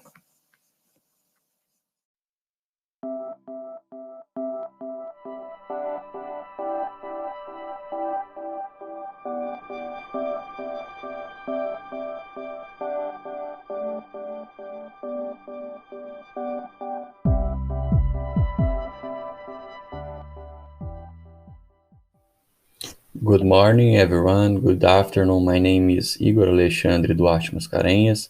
Today I come to present you the work whose title is A Study on the Process of Migration to Training Brazil, Analysis Based on Academic Education Data. In this work, we have two other authors, Tiago Magela Rodrigues Dias and Patrícia Mascarenhas Dias. Both authors are linked to the graduate program in Modelagem em Matemática Computacional. This work is part of my master's thesis that is still in development.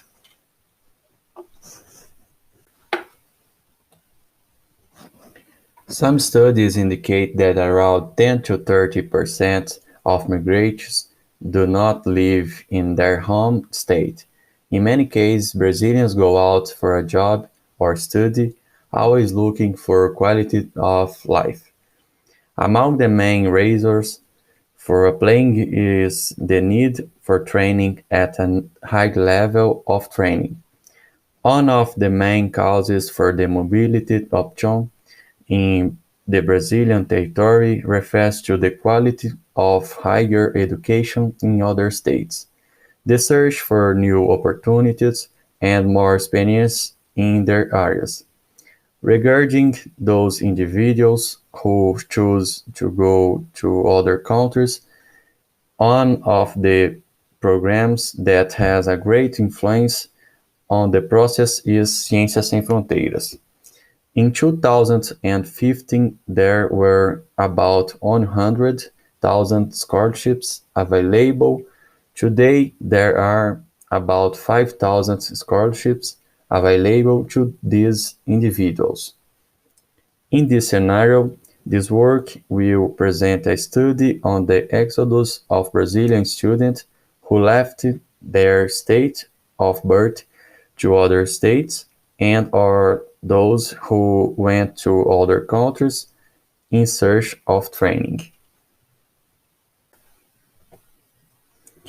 One of the factors that motivates the study to understand the Brazilian scientific exodus is the opportunity to understand the current scenario, and throughout this understanding led to adoption of measures to promote possible opening of new undergraduate or graduate courses in regions where they are with deficit in certain areas of knowledge.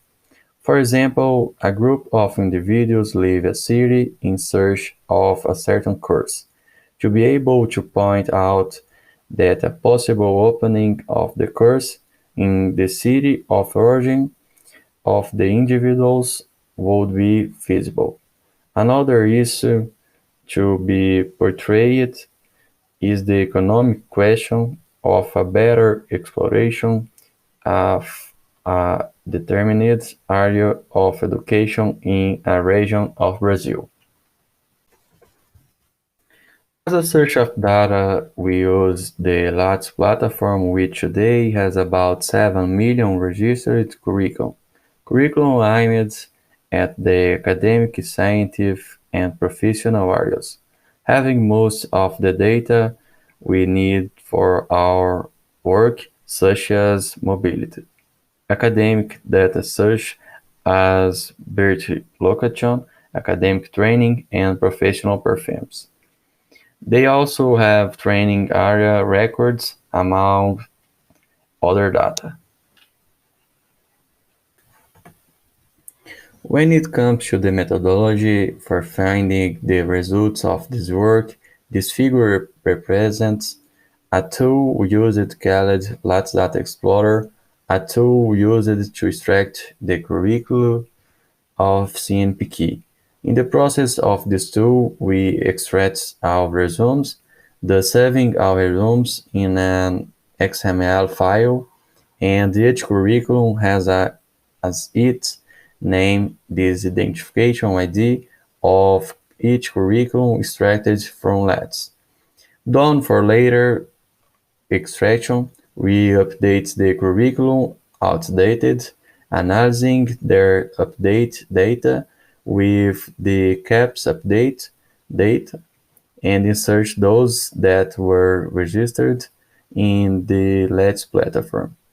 The selection then takes place. This image represents a general aspect of the set of components used by us in search of results of this work. In each in the selection from the repository of curriculums and is a map. It makes from regular expressions the selection of the group to be selected for future analysis, thus being able to select all those doctors who graduated in the year 2020 in a specific area.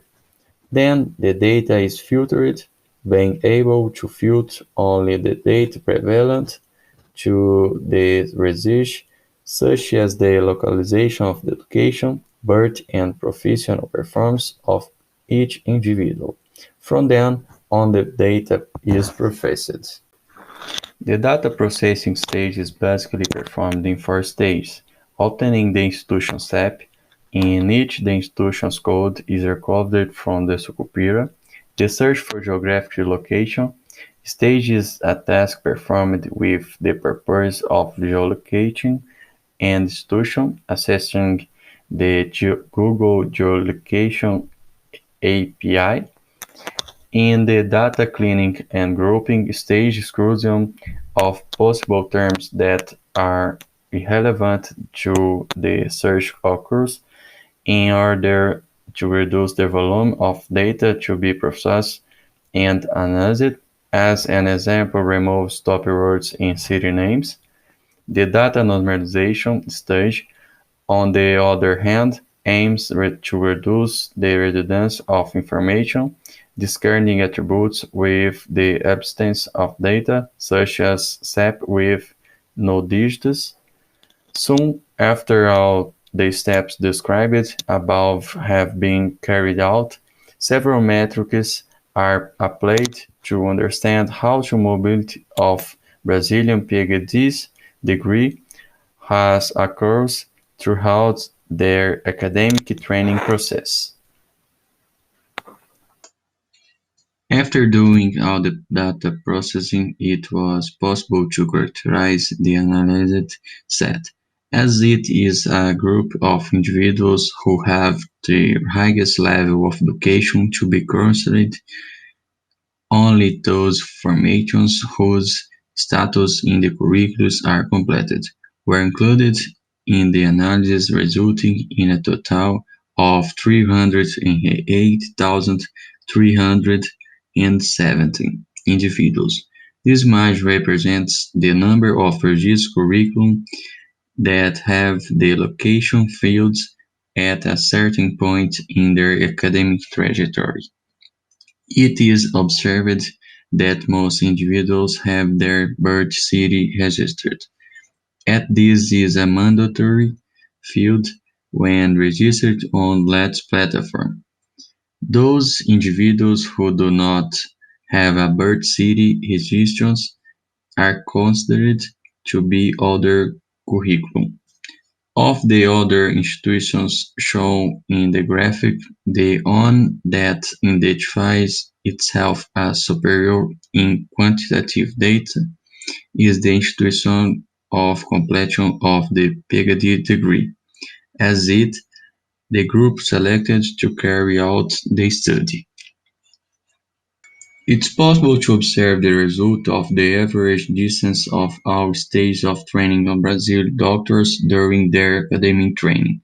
Analyzing the average distance from the place of birth to for graduation, it's not said that this is the shortest calculated distance.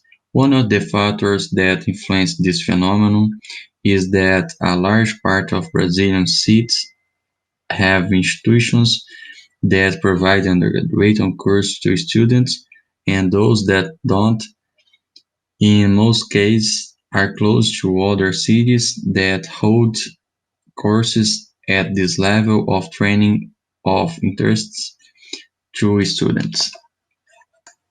In all of the graphs obtained, the state of São Paulo has value on average well above the limit rated by the authors, because if the number of links obtained by the state of São Paulo was used as the highest value, data visualization would be unfeasible from heat maps.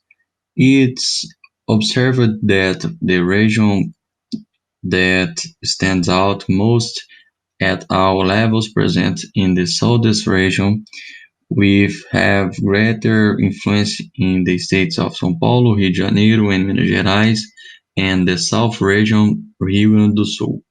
A possible justification is the high concentration in institutions of federal universities, governments in these regions. Now regarding the results, it was possible to characterize networks of nationalities, in which the nodes are Brazilian states and other countries. The networks are target and don't have isolated components, since they have location of origin and location of destination. The networks that stand out the most are the network from birth to graduation and birth to professional performance, with the largest number of nodes because they have several countries and all Brazilian states.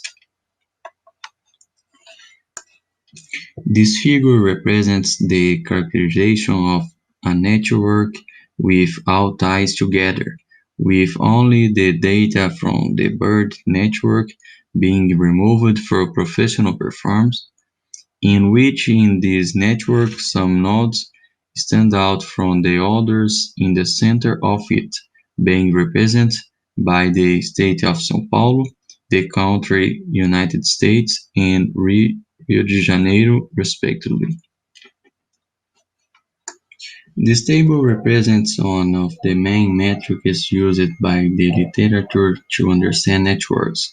Then we observe that the network that has the largest number of nodes is the network that has all the links on. Second, the birth network for professional performance. Consequently, they have the highest number of links respective. As far as density is concerned, the network with all links has the third lowest value, different from the master's on doctorate network that has the highest density. Since the nodes are quite connected, and a possible justification for this is the network of cooperation belonging to individuals who are in the transition between this level of training. It is observed that the largest diameter is represented by the network of all links, in which the diameter value is 6, resulting in the two most distant nodes having to travel 5 nodes to meet. Regarding the average minimum path, it's possible to observe that the network have very close values, approximately 2.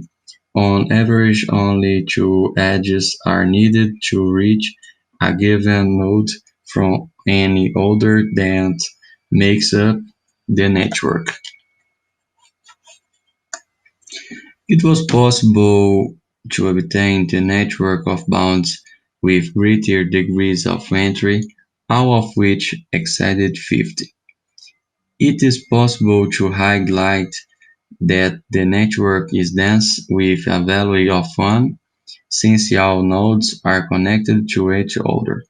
It was also observed that all the states of the South, Midwest, or Southwest region are present, and the number of universities belonging to these regions is different from the North and Northeast regions. When observing the countries present in the network, it's clear that Argentina is the only South American country. The United States, on the other hand, stands out from the rest of the countries. In each sum of the possible reasons is the country that has the highest degree among nodes. It's the country that has one of the largest economies in the world, have a large number of scholarships offers among others. Regarding the final consideration, it was possible to see the feasibility of adopting the Lattes platform as a data source, since it's a reliable source considering that the registration is done by the individuals themselves. How important it was to choose the set of Brazilian doctors, since these individuals keep their resumes and their resumes frequently update and have a large amount of data used for this research.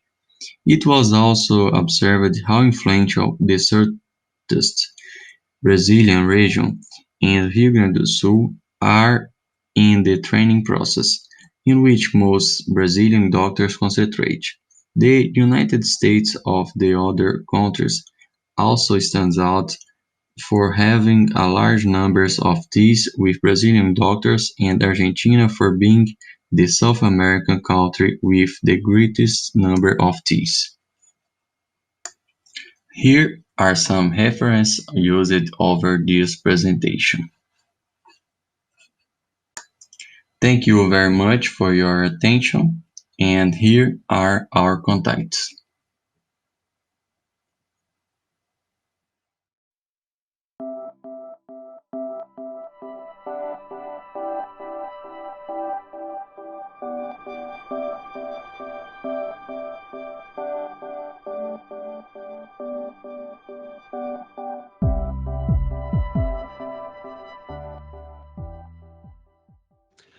Hello, folks. My name is Dalton Martins. I'm one of the co-authors of this article named Construction Elements for the Data Policy Quality for Aggregation of Digital Cultural Collections, the Cases of Digital Public Library of America and the Europeana Foundation. We are from University of Brasilia, mainly based in Brazil, from the Faculty of Information Science. So, what we are trying to develop in our research, which is presented in this article, we are interested in understand how Digital Public Library of America and Europeana how they analyze the data they receive to aggregate, what quality practices are applied, and what improvements are made. And which is a very, very important question for us here in Brazil, how do these services relate to their partners? Our interest in those questions are related to the question that we are trying to develop here in Brazil, one service which will collect data from public museums and create an aggregation service for the public, a public service, a public information service to people navigate in digital collections from the museums. So we are interested in understand how these important aggregation services works with the data they receive, how they analyze, which improvements, and how they relate to their partners. So what we did here is we selected these two case studies because they are very important aggregation service around the world. One is the most important service in Europe, and another the most important service of aggregation information from cultural institutions in United States. So they are two very important representatives of this kind of initiative. And we are interested in understand how they develop their data policy quality. By data quality policy, what we are meaning here, what we are trying to understand, all the stages of analyzing the data they receive, how they are evaluated, how decisions are made, when to include or not include an institution in the aggregator.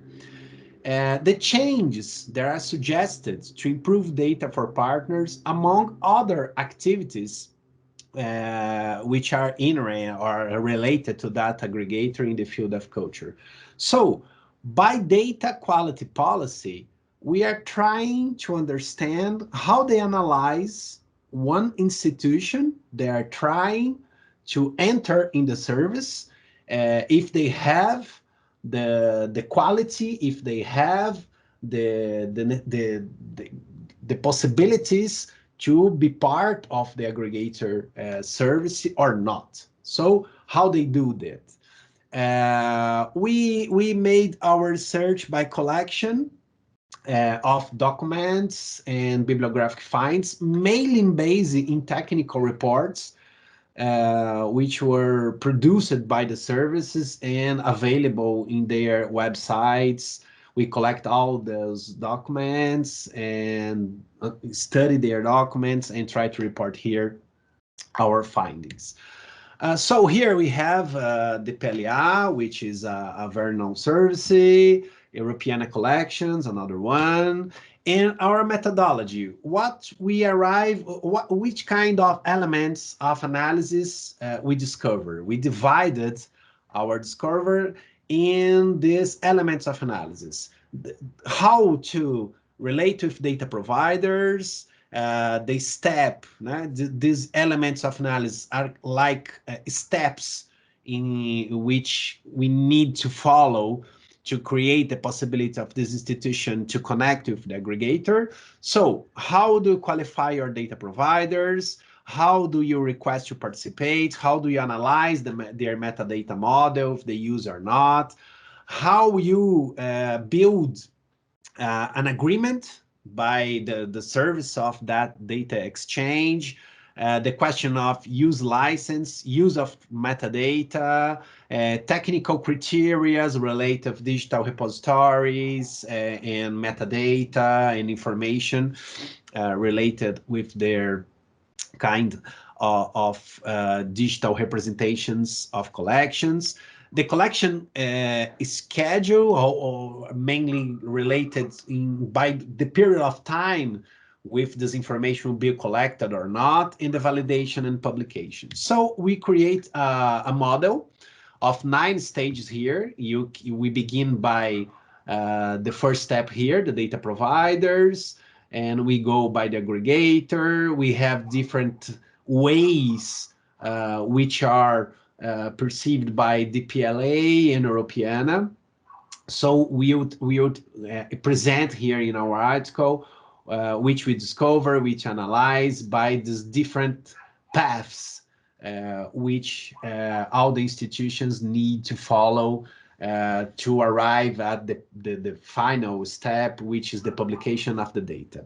So we will follow all the steps here, and I will try to explain which we discovered, the differences we found, and the similarities that we found in every step here from following our methodology. So the first step is the data providers, which is the most important thing here is to discover if you have an institution which is interested in offer their data to be part of an aggregator. So we have two types of providers. We have an individual provider, which is, for example, a museum or a library, which decide to offer their data for the aggregator, or we have another aggregators which collect data from individual providers, and these aggregators are interested in connect with the most important aggregator, in our case, DPLA and Europeana. We have two kinds. Both DPLA and Europeana accept to receive data from both types of providers, mainly individual providers or aggregators based with their another institutions, they collect their data. So we have this difference in the first step. They both collect data from all the institutions. Following here, what we have is the request to participate. The question is how an institution initiate a process to participate in the process of being aggregated. So DPLA requests the sending from the institution which wants to participate an email that will initiate a series of conversations with the team members. They will diagnose the data partner using a web form, which we'll present in the next step. Europeana demands a sending of sample of data according to some guidelines to experiment to analyze how the data is provided by this institution which is trying to be part of the aggregator services. So we have one important difference here. DPLA do not request a sample of data as the first step, but the Europeana, yes, they request a sample of data to be analyzed by their team. The next step, these institutions, they will sign a kind of agreement which will govern the partnership between the aggregate institution and the data provider. So they request it's almost like a contract which the institutions will sign this kind of agreement which establishes guiding rules, emphasis on ensuring that the metadata will be licensed for use and regulates all the legal situations related with these initiatives.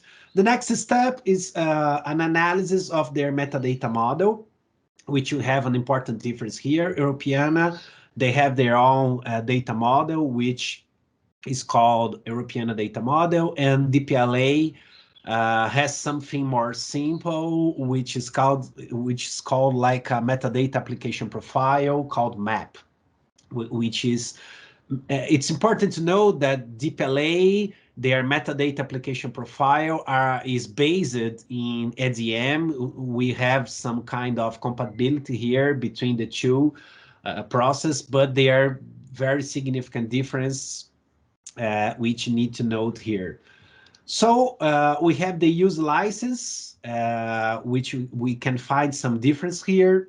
DPLA lists 12 standardized declarations of rights and recommendations, and Europeana lists 14 standardized declarations of rights.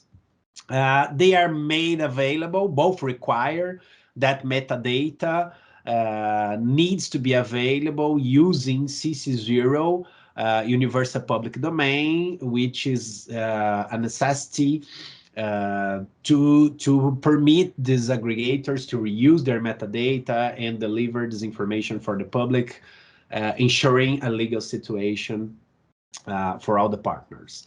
The next step, we have a definition of the minimum metadata elements for aggregation. So this is the minimum which is necessary to aggregate a partner. DeepLA map model, they list 11 metadata elements. Only four are mandatory here. So we need to use these 4 metadata elements to be aggregated. 4 are mandatory where applicable, and 3 are recommended. So we have a very, very important discussion around how an element is obligatory, how an element are recommended. It's a very important discussion by an information service. And Europeana is a different situation. They list 14 elements, which 6 are mandatory, 4 mandatory where applicable. So we have a difference here, a very important difference here, which puts some complexity on the differences of these two situations, which are noting here. Technical criteria, it's how we can evaluate a partner by their quality. For example, DeepLA has 3 layers of quality for metadata.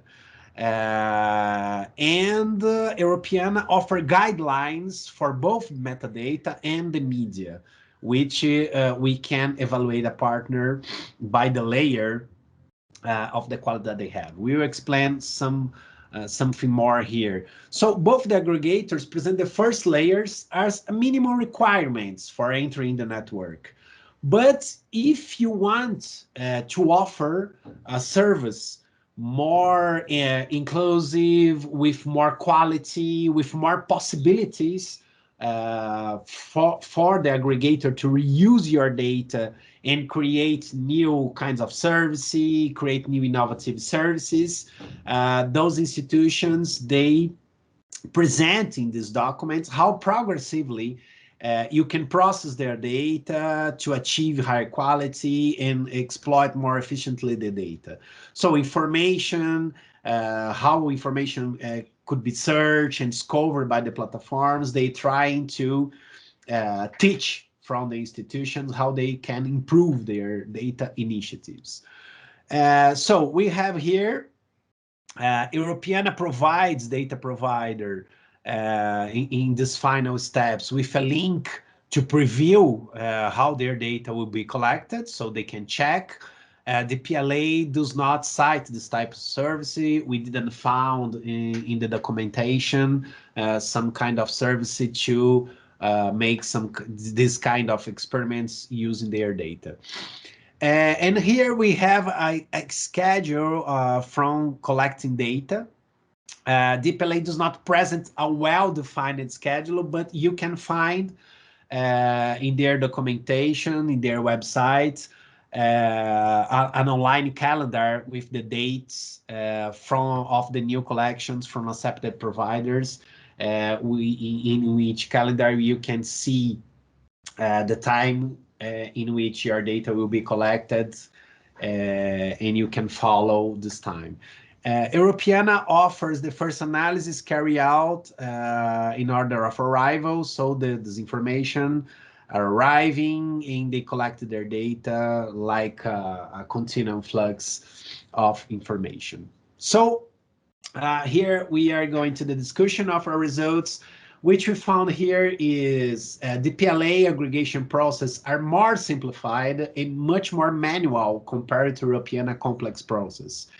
Europeana, the required level is more demanding. They demand more quality from the data, from the individual or institutions or the aggregators, which intermediaries by connecting with Europeana, which is positive because they have pedagogical effects. They teach how the data needs to be provided with details, but it creates extra difficulty for data providers. Europeana operates in a scenario that assumes greater organizational maturity in its partners. Both institutions seek to provide recommendations related to the quality of metadata, which is very important thing and very useful for us, which are trying to develop this kind of service. Europeana points to possible use of data in a more complex scenarios, develop and establish partnerships with thematic projects for data reuse. They are more focused and they have more important results related to data reuse. So our conclusion are the research shows the different stages. We could follow the different stages and process involved in building a data aggregation policy, which is very useful for us, considering that we are trying to develop this kind of service here in Brazil. The aggregation process is unlikely to occur in a purely automatic way, so it's an illusion. If you can imagine that you can do that in an automatic way, it's not possible by this experience. Human intervention is essential. We need to realize the role of that documentation specialists could and should play. The initiatives have the pedagogical role in establishing levels of quality in that evaluation. So it's very important to teach these institutions how they can improve their data quality. So DPLA presents simpler and more dialogical projects. Europeana assumes more autonomy from data providers, which is more complex and demanding requirements. So we finished considering that this study was very important for us to discover this process, discover how they are connected, and how we can use their experience to develop some kind of service here in Brazil. So thank you so much to follow our presentation, and we are available to discussion with our colleagues.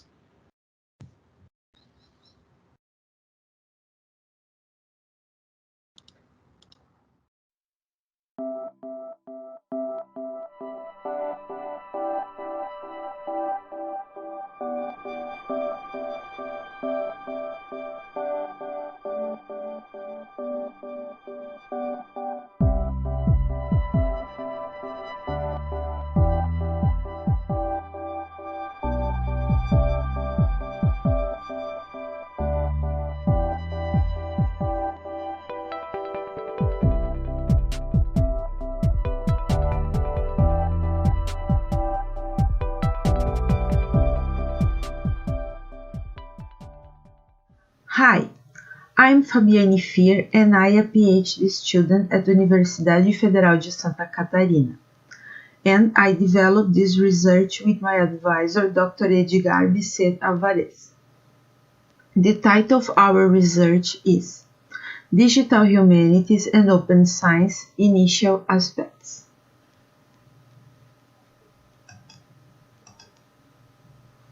The digital humanities gained visibility with the publication of the book A Companion to Digital Humanities, edited by Susan Schreibman, Ray Simmons, and John Unsworth, released in 2004.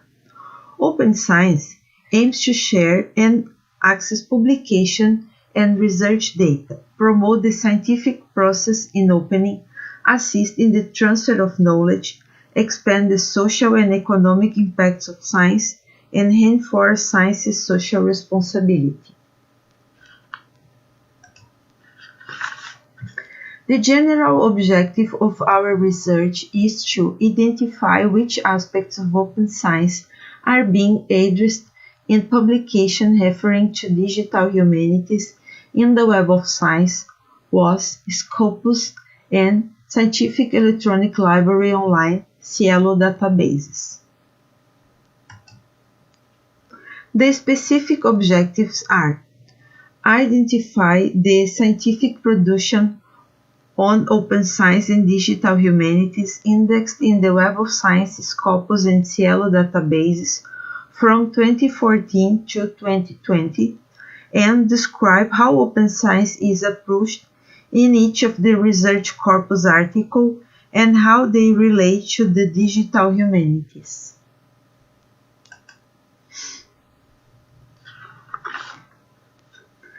we use this research strategy were retrieved 21 articles. We use Bibliographic Manager Zotero to collect, store, and organize the articles retrieved in the bibliographic survey. After the organization, 8 duplicate files were excluded. Thus, 13 articles remained for analysis.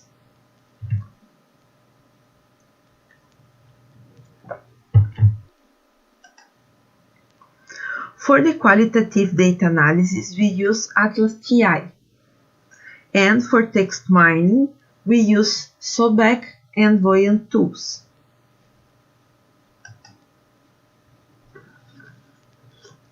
This table presents the 13 selected articles, their authors, and the projects and programs related to digital humanities that are described and addressed in the publications.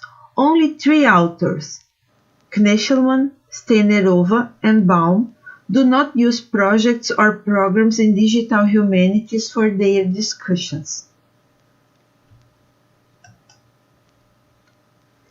In the research corpus, 5 articles were written in English and another 5 in German.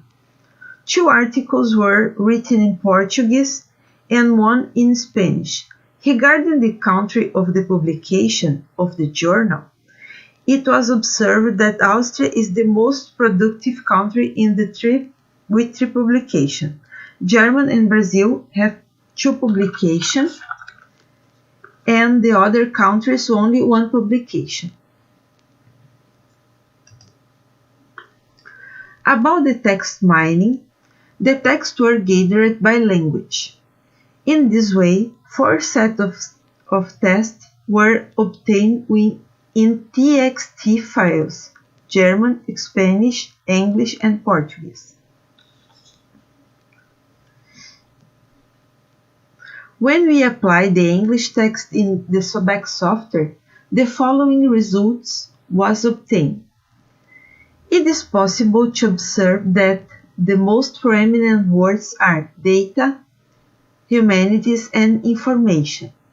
The combination of terms emphasizes the discourse and practice between these elements and the other agents involved, such as disciplines, sciences, researchers,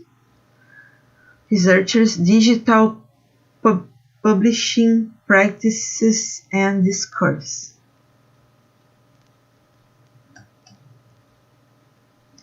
When we apply the same text in Voyant tools, it is observed that the keywords are represented in blue.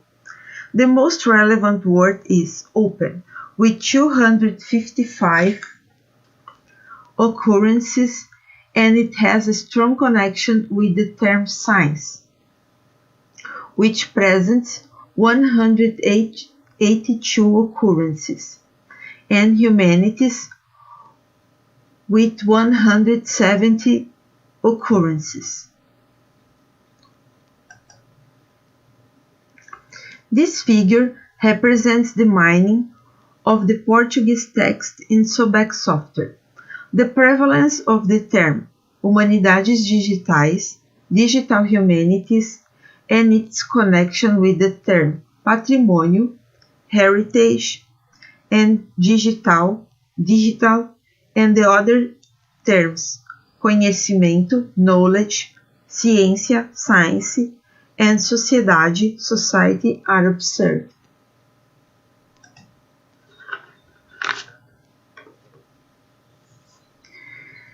This figure results in the mining in German language text. Again, there is a certain fragility size in the keywords digitalen and digitale, represent the term digital and have a connection with the digital co-currents, which has the same definition. However, most of the other co-currents related to digital are Technologien, technologies, Zeitalter, age, Geisteswissenschaften, humanities, Verfahren, Prozess, Forschungsinfrastrukturen, Research Infrastructures, and Literaturwissenschaft, literary studies, are relevant to this study. The keyword Daten, data, has a connection with the term Archivierung, archiving, digitaler, digital, and repository, repository.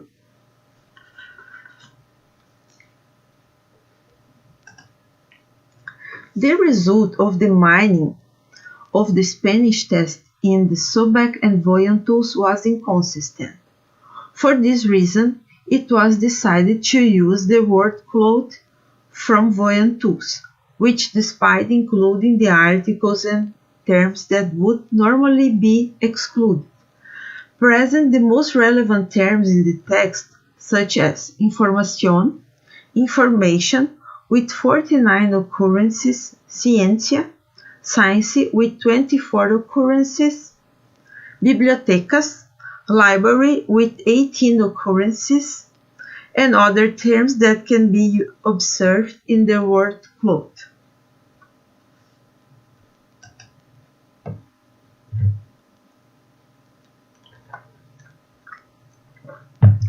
About the emphasis on open science, Bisset, Di Giorgio, and Ronzino highlight that because Partinus is a project on the Horizon 2020 program, data management must be concerned with meeting the principles fair. That is, the data must be traceable, accessible, interoperable, and reusable. Thus, the projects financed by the program must implement a data management plan, PGD, to improve and maximize access and reuse of the research data generated by the project. Wutke, Speaker, and Neuroth emphasize the cooperation between existing research infrastructures, stimulating the exchange of both technical and semantic standards, and expanding disciplinary boundaries, making that the discussions come out of the walls of the scientific communities and start to involve representatives of data centers, memory institutions, and research associations. Stigler and Klug exhibit the CONDE project, an acronym for Kompetenznetzwerk Digital Edition, which defines the prerequisites for establishing a platform digital editions, which aims to develop and preserve cultural heritage. The authors state that the project has a consistent orientation towards open science, open access, open data, and open source. The project also guarantees long-term and free access to research data and allows lay people to be actively involved, if necessary, and scientifically if indicated in the sense of addressing citizen science. About challenges for open science, in 2014, Wells et al. Emphasized that the financial issue is a source of concern, as the financing of public goods, such as open data, usually requires public or philanthropic support. Hagman, 2018, described as a challenge the great diversity of data and obsolete supports. Thus, the challenge is to make this archaeological data available sustainable through effective long-term archiving. For this data must be saved in formats suitable for archiving, which allows the development of future research and preservation of this data. Lachi et al. 2019 emphasized that the lack of the open data availability is a major bottleneck for bibliographic data sciences, transparent and collaborative development. Furthermore, they criticize in a way the term open science because, for the authors, this terminology is not concerned with the humanities, but with a group of scientific disciplines.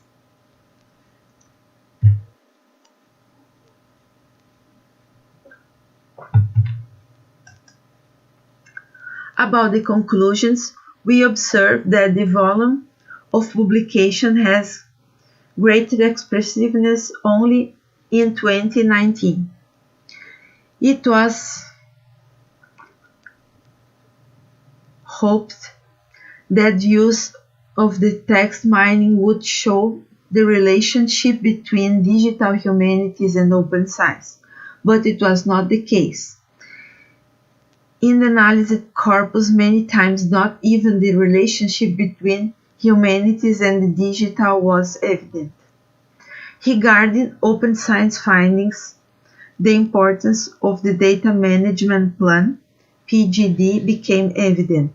For a PGD to be well prepared, there must be documents that guide the researcher in the different phases of each project and for each area of knowledge.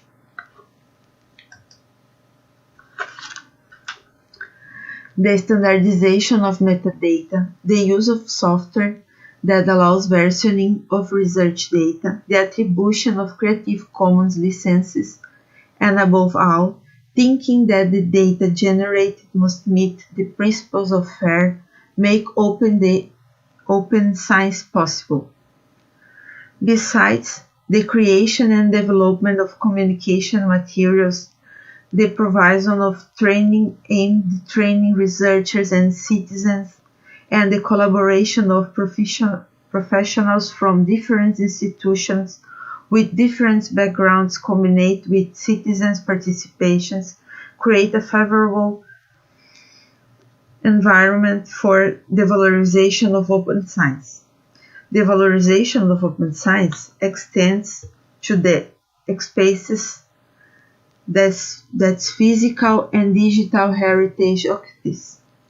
It expands the importance and gives visibility to the spaces for guard and preserving memory, such library, archives, and museums, essential spaces for the humanities and the advancement of science.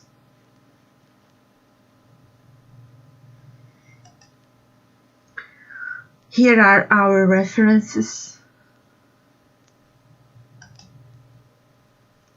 and here are our contacts. Thank you.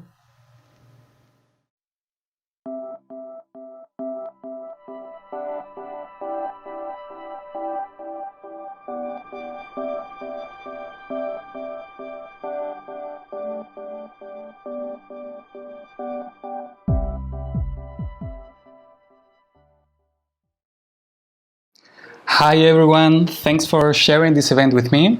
I'm very happy to be here with you all. I would like to share our communication called Dissemination Strategies for Scientific Journals on YouTube and Instagram. I met with my colleagues, Mayara Cabral Cosmo. She's a master's degree student in information science with Priscila Sena. She's a PhD in information science, and right now she's working for one of the most important library in information science of Brazil. I am Enrique Muriel. I am professor at the Department of Information Science at UFSC. It's a Federal University of Santa Catarina in Brazil.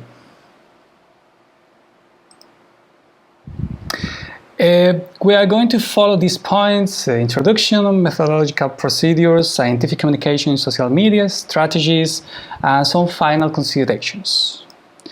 Let's go with the introduction. The dissemination of information occurs both formally, with the publication of books, articles in journals, abstracts, institutional repositories, as much as in an informational way, without the evaluation of experts, with the dissemination through informal media like blogs, personal websites, academic social media like ResearchGate, for example, or popular social media like Twitter, Facebook, or Instagram. Profile audience. In scientific communication, the public generally has a specific background that makes them familiar with the themes, concepts, and the scientific process as a whole.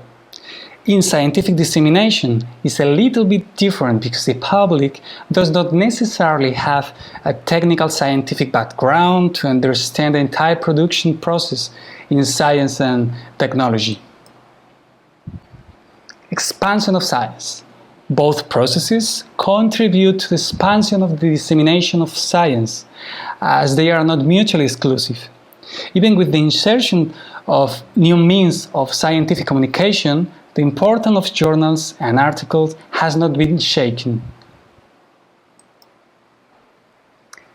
The question that we have in our research was how to stimulate the dissemination of scientific journals in social media in a strategic way.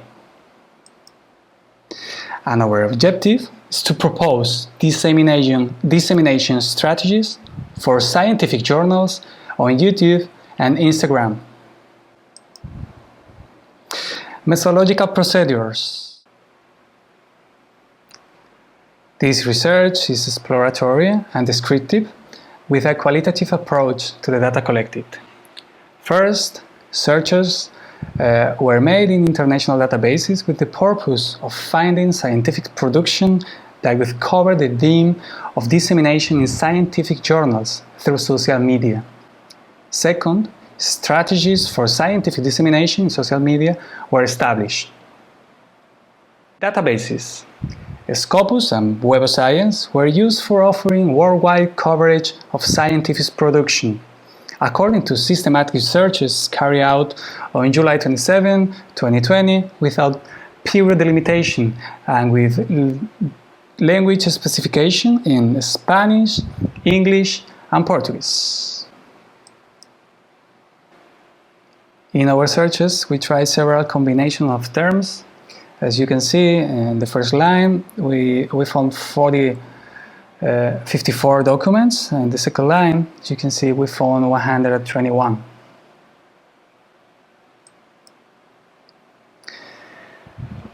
We made the reading of titles, abstracts, and keywords of 175 documents, and we selected the scientific papers relevant for our purpose. So after reading, the final portfolio consisted of 34 documents. Of these, the most relevant were used to highlight the gaps that supported the reflection proposed and sought in this work. Strategies for dissemination of scientific journals on YouTube and Instagram. This resulted in 13 research. Scientific communication in social media. Well, we would like to encourage all of you to read the proposal that appear in our communication. I think it's a better way to have a look to see what the paper said about social media and journals.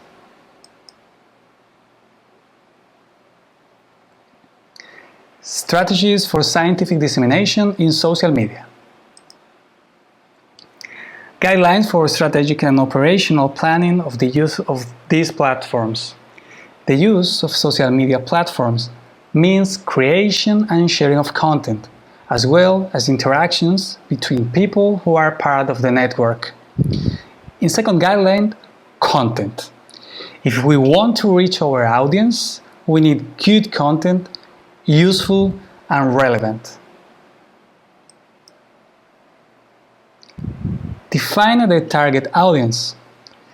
The use of social media, as well as the production of content, will only make sense when it is clear what the profile of the audience we want to serve is. Based on this perspective, we recommend the studies based on ethnography. We also think we need to pay attention to accessibility issues And finally, it's necessary to avoid academic jargon and have special attention to the use of simple language, clear and appropriate to the target audience. The fourth guideline relates to the strategic operational aspects of the use of social media and content production. To do that, we made an adaptation of the content marketing guide, as we are going to see in the next slide. Well, we got 8 steps for content marketing in scientific journals. The first of all is setting goals. It's one of the most important. We need to know what we want to reach. Second one is mapping the audience. The third element is content design and planning. The fourth element is content creation. This is one of the most important too, and it requires you to invest time and energy in the production of high quality, original and rich content. The next step is content distribution. We need to know where we are going to distribute our content. Website, blogs, emails, newsletters, YouTube, Instagram, Facebook. 6. Content expansion. 7. Content performance evaluation. We need to know if our content is working or not. And 8, the last one, performance improvement. If we know what's working, what is not working, we can improve our strategies.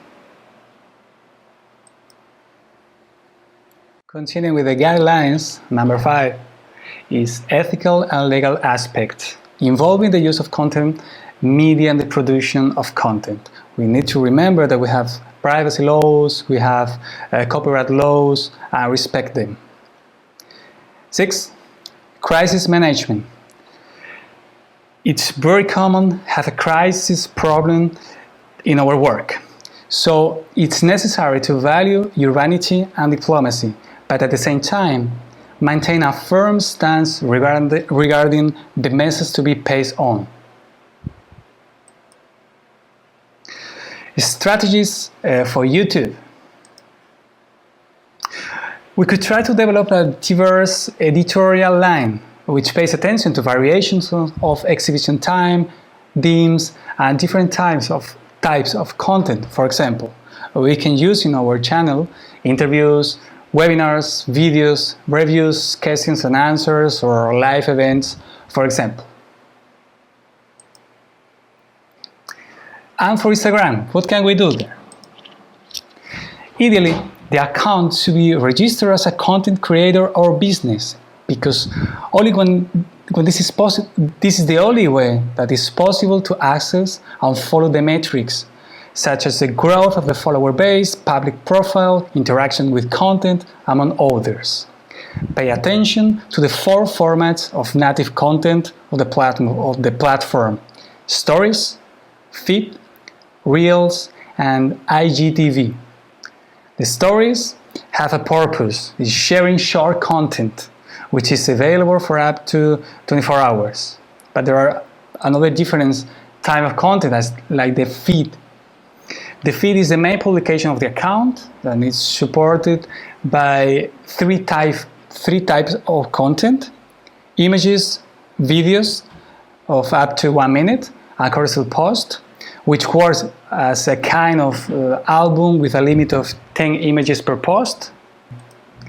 And IGTV, it's working like a video channel, more or less like we can use YouTube, but a little bit different in fact. Reels has a different purpose too.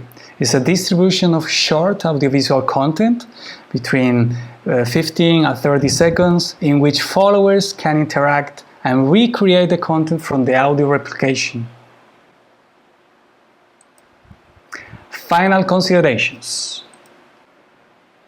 Most of the scientific articles found focus on use of social media by the researchers, but not by the scientific journals. However, an incipient number of investigations provides strategies for the use of social media by scientific journals. The use of social media for the purpose of scientific dissemination requires a well-defined strategy to achieve the objectives proposed by a scientific journal. The 6 fundamental guidelines presented cover both strategic and operational aspects. Also, in the 4th guideline, 8 steps were outlined for content marketing. In future works, we would like to know which scientific journals are using YouTube and Instagram, and we would like to see too if these practices are aligned with the guidelines described for the strategic and operational planning of those platforms. Thank you very much for your attention.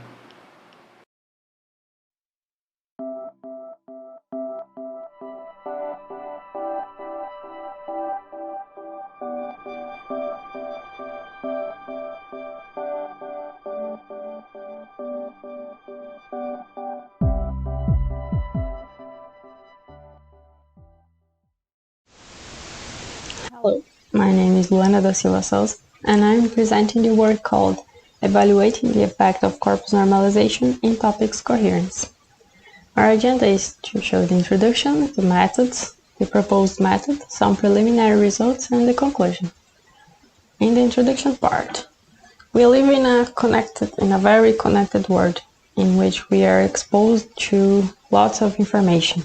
So we have a problem that is finding useful information in large collections of texts, both for our research or for our business. We have lots of news, we have lots of tweets, and we have to find useful information, find the trends, find the specific topics we need for our research or for our business, etc. There is a method that helps to solve this problem, that is topic modeling. Topic modeling is a form of finding latent semantic structure within collections of documents. And there is an algorithm, a probabilistic model, that's called latent Dirichlet allocation, that have become the standard method employed. The purpose of topic modeling is to find short descriptions from all this collection of documents. So we want to summarize a huge collection of text documents so we can focus and find useful information that we want. The intuition of latent Dirichlet allocation is that pairs of descriptor terms, pairs of words that occur frequently or are close to each other within a semantic space are likely to contribute to higher levels of coherence for a specific topic. The coherence here is the interpretability, so we want to find short descriptions that are coherent. It will be clear later in the presentation. And the main challenges of LDA is that LDA is a statistical method based on data and may not always produce interpretable topics. There is a critique to LDA that it favors too general words that appears too often. So we don't want words that appears too often, because these words doesn't help us to differentiate, disambiguate large collections of documents. If they all tells us the words are, it doesn't tell us anything. But if a topic tells us that it talks about machine and computers and internet, and others talks about selling, we know that it's different. The hypothesis of this work is that if the same concept is represented by two different words, it is harder for an algorithm based on data to understand they are the same thing.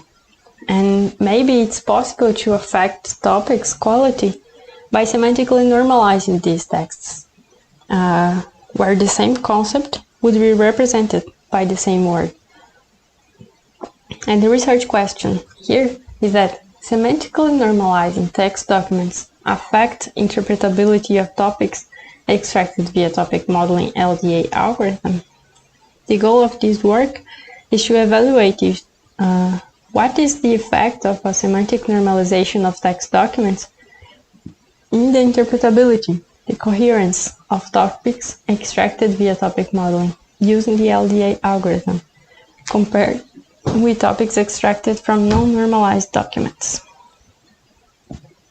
The contributions of this work is that this paper proposes a framework to semantically normalize text and show experimental results on topic modeling tests using two widely used datasets, and the topic coherence improved compared to traditional LDA in one of the datasets used. In the methods.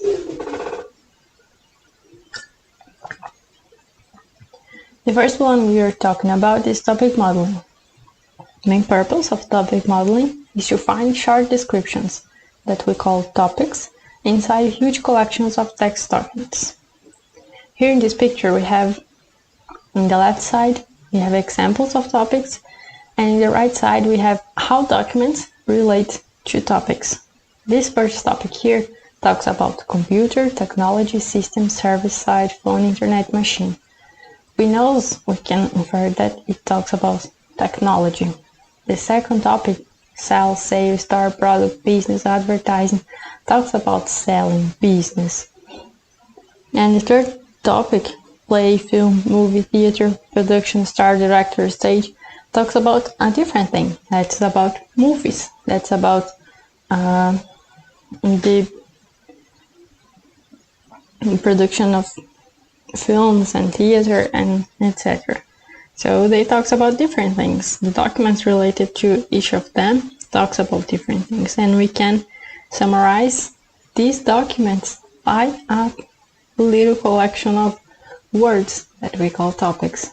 Here we can see that the first document here, red light, green light, a two-tone light, to simplify screens. It doesn't talk about movies. It doesn't talk about selling, business. It talks about technology. So this document is highly correlated to a topic, the first topic that we found. And here is this play of colors that we have the yellow here, and this red document is related to the second topic, and the orange here is related both to the yellow topic and also to the red topic. It talks about selling things and it talks about technology. So a document can talk about two different topics. And we can measure the interpretability of topics by a measure of coherence. We use the CV metric in this work to measure the coherence. Another thing we have to talk about is the semantic web. Semantic web is a new form of web content which is significant to computers. I will present some concepts that are important for us to understand the knowledge bases that are used to find the related words in order to normalize texts. So the first concept is RDF, Resource Description Framework, which is a formal language used to describe structured information. Graphs, it's a graph language. We have the concept of URI, Uniform Resource Identifier, and Sparkle, which is a query language to assess and query an RDF graph. So we have RDF graphs, and these graphs, each node of this graph is a resource, is a concept. And this resource is identified by an URI, a Uniform Resource Identifier. And we can query this RDF graph through Sparkle. The concept of ontology. Ontology defines the terms and relation between terms used to describe and represent a knowledge area. So an ontology uses an RDF graph to define these terms and the relations between terms, where each term is a node and the relation is a link between these terms. and a knowledge base, which is an ontology applied to real data. So the ontology describes the structure, the connection between different terms, and the knowledge base has the real data. There is contains the examples to these terms and relations. Another method is the named entity linking, which is the task of identifying entities, identifying resources in a text, and linking them to entities in a knowledge base. So here we have an example of a sentence. Paris is the capital of France. Paris is a resource, is an entity that we can link to a knowledge base. For example, Wikipedia is a knowledge base. DBpedia is a knowledge base of Wikipedia, and we can link the concept, the entity Paris, to an URI, wikipedia.org, etc. And we have a linked entity here. And this is what we want to do with all the words in our text document. We want to link them to URIs, to resources in a knowledge base. And after we do that, we want to use this formal description here to find alternative names. So we can replace all the possible surface forms representation of a concept to the same word to facilitate the algorithm to find these topics. So the proposed method. The proposed method can be seen in two parts: the semantic normalization and the topics extraction and evaluation. There is a resource extraction and a transformation, and after that we perform the topics extraction. The first step is the extraction step, where we find all concepts in the documents and associate them to resources in DBpedia using the DBpedia Spotlight tool. DBpedia is a knowledge base from Wikipedia, so every concept described in Wikipedia we can find in DBpedia. It's a RDF graph from Wikipedia. And given the resources found in these documents, which are linked to URIs now, because we link them to the DBpedia, we want now to find metadata associated to them. So we use another knowledge base, the IAGO knowledge base, to find more options of identifiers and alternative names. Why we use different knowledge bases? Because the knowledge base IAGO defines different fields, different information about a resource. So these alternative names and different identifiers can be found only in IAGO knowledge base. The second part is the transformation step. Once we have all the resources found in text, we save it into a database, and we want to organize them into a mapping list. So we want all the possible forms of writing a concept to replace all these concepts, replace with a single word to help our algorithm that's based on data. Here's the algorithm of the proposed method. Here in the left side we have the extraction part.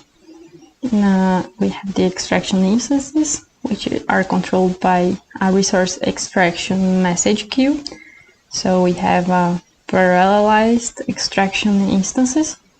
So each document have the resources found in DBpedia, and after that we perform a Sparkle query and try to find alternative names for the resources found. All these resources and alternative names are saved in Elasticsearch documents in an Elasticsearch database, and after that we perform the transformer part, which is also controlled by a message queue. The topic extraction, which is the last part, we perform the following preprocessing So we remove invalid characters and punctuation, we lowercase words, we transform the text into a word vector, which is called tokenizing. We remove too frequent words and stop words. We form bigrams, which are compound words, or those words that appear frequently together, like the United States. And we remove word inflections, returning them to their root form. So we transform said to say.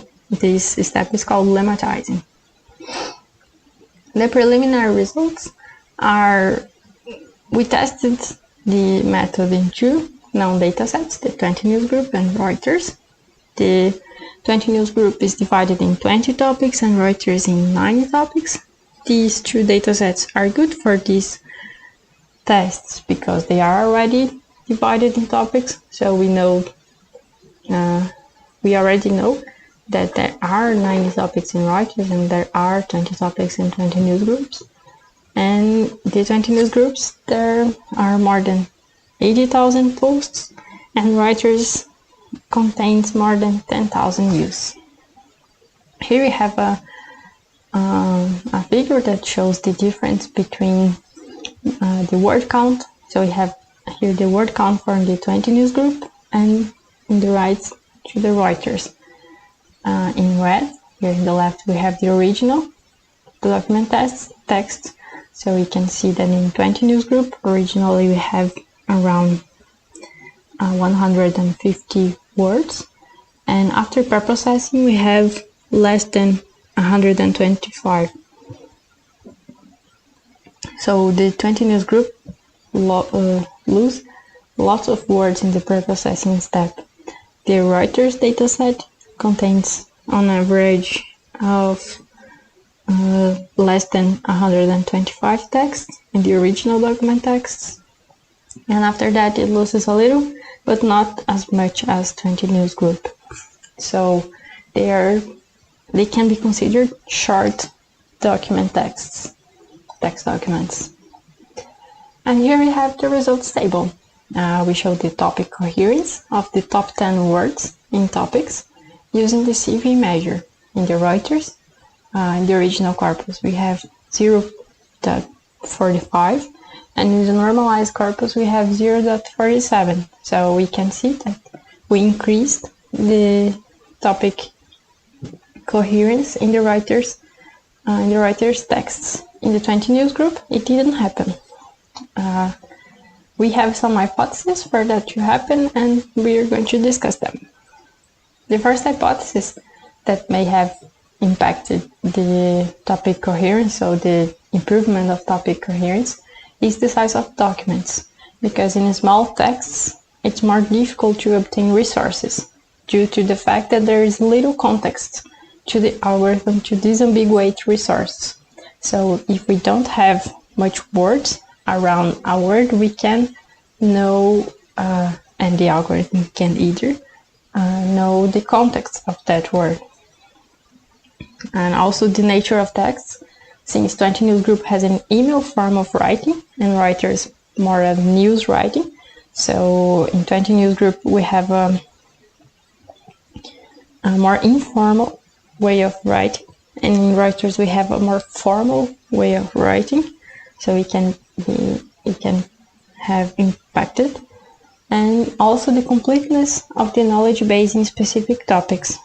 So in future works, we want to explore this part of completeness of the knowledge base, because we noticed during the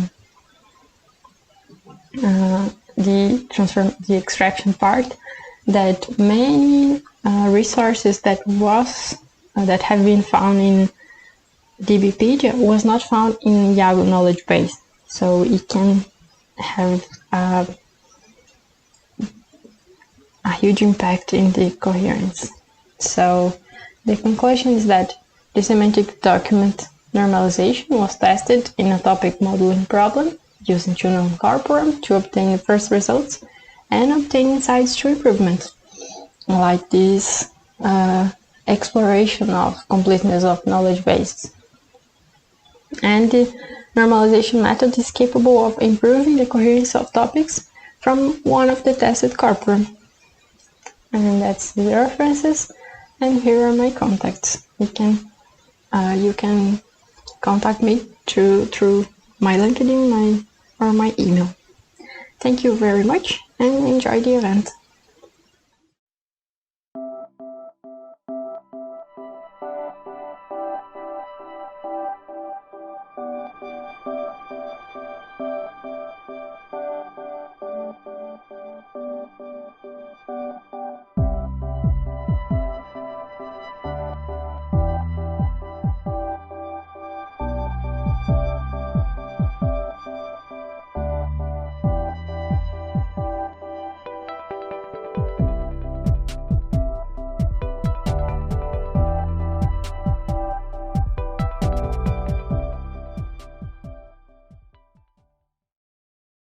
My name is Professor Gustavo. I'm going to present work developed at Federal University of Santa Catarina. The work is Expert Bibliometrics, an application service for medical studies of information. As the author, Professor Adilson, and the students Rogério and André, and Professor me, Gustavo, and Professor Moisés. So the background work is the theme is of interest in information metrics. So the idea initially was formed in the discipline of metric studies and is focused on application of bibliometric laws and impact of applications.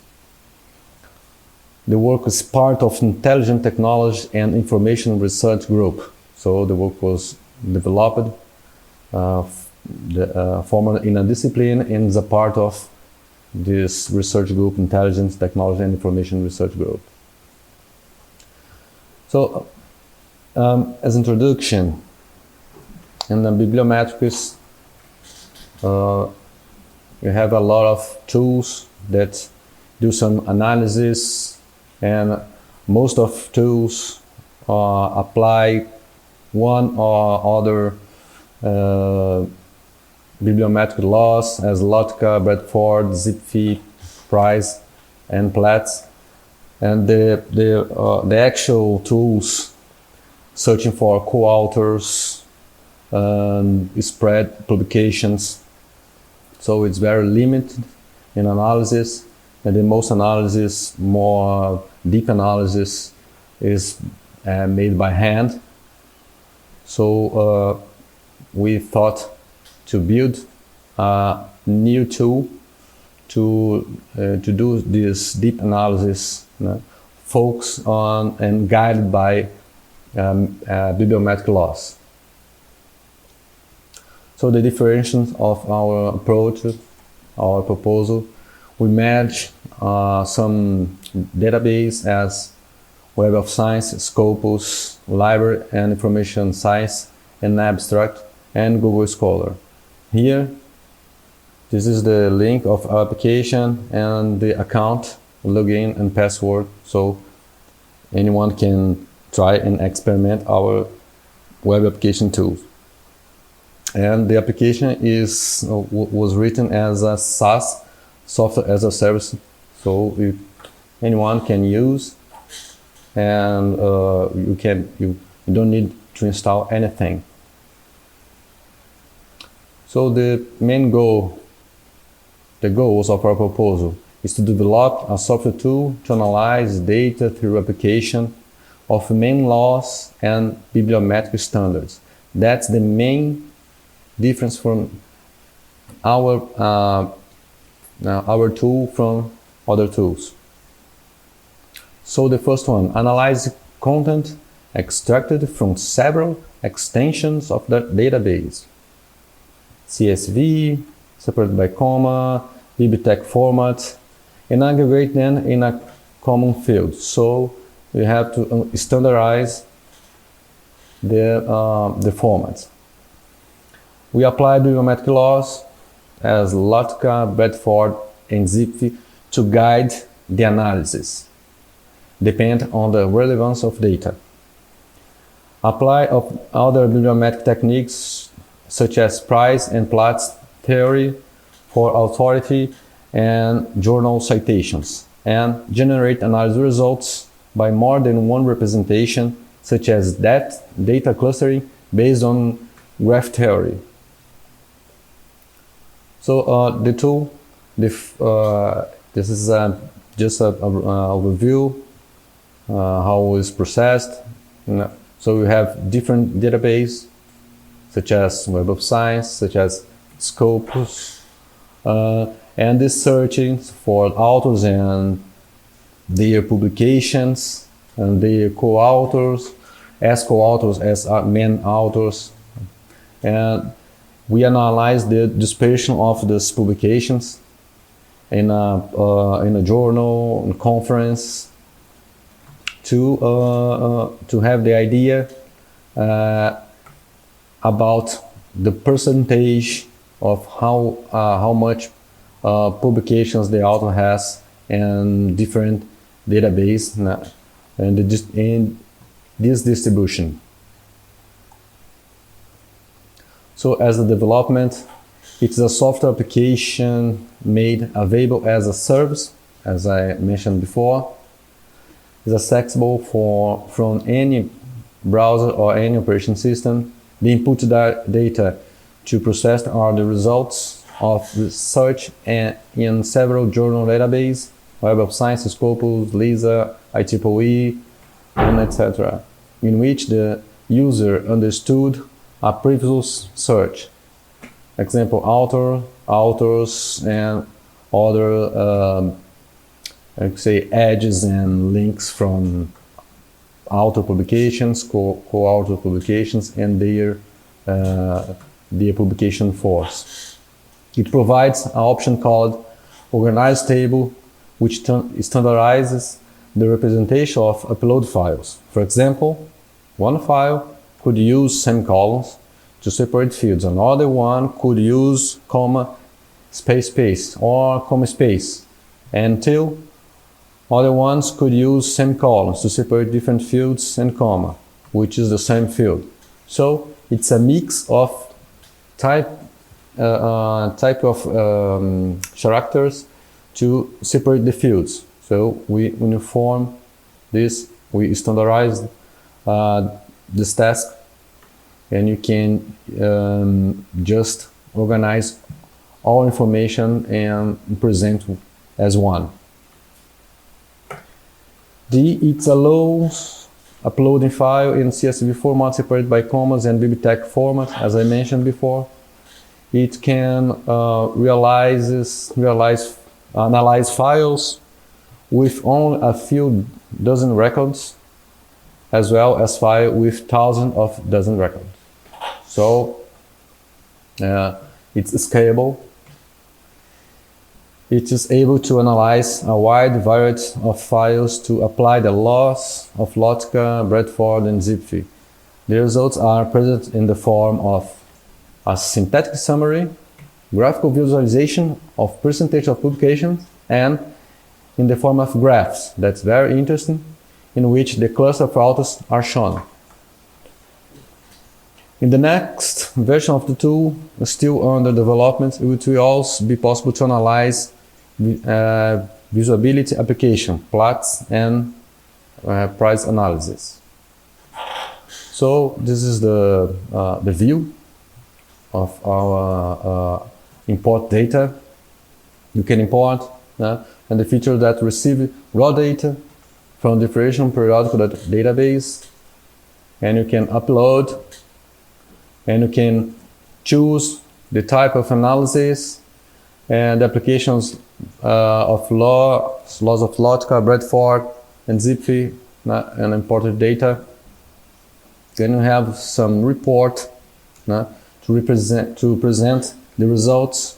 You can see the frequency, the total of authors and database, the authors quantities, relevance, the summary of documents relevant, and some kind of resume. The result you can use in a dashboard. So in the dashboard, you have a user authentication module. Our module for loading multiple files in CSV format, separated by comma, and bibliotex format, extract from different databases. The model for analyzing author relevance. You have a model for analyze the more representative journal, the model for analyze keyword relevance, the model for analyze report in table format and in a graph format, and the model for analyze auto report in a graph format also. So in the dashboard, it's very useful and very clean, and you can see the dispersion of the authors and their publications by journal. You can see the frequency and the analysis of co-authors. So these two do what the actual other tools already do, but we apply some analysis of dispersion, graph analysis, and the bibliometric analysis. That's the main difference of this proposal. So we have analysis of the journals versus percentage of publications, and you can see how relevant are the publications. So it's another aspect of our tool. The analysis of authors, graph, and these connections of authors, authors and co-authors in their publications.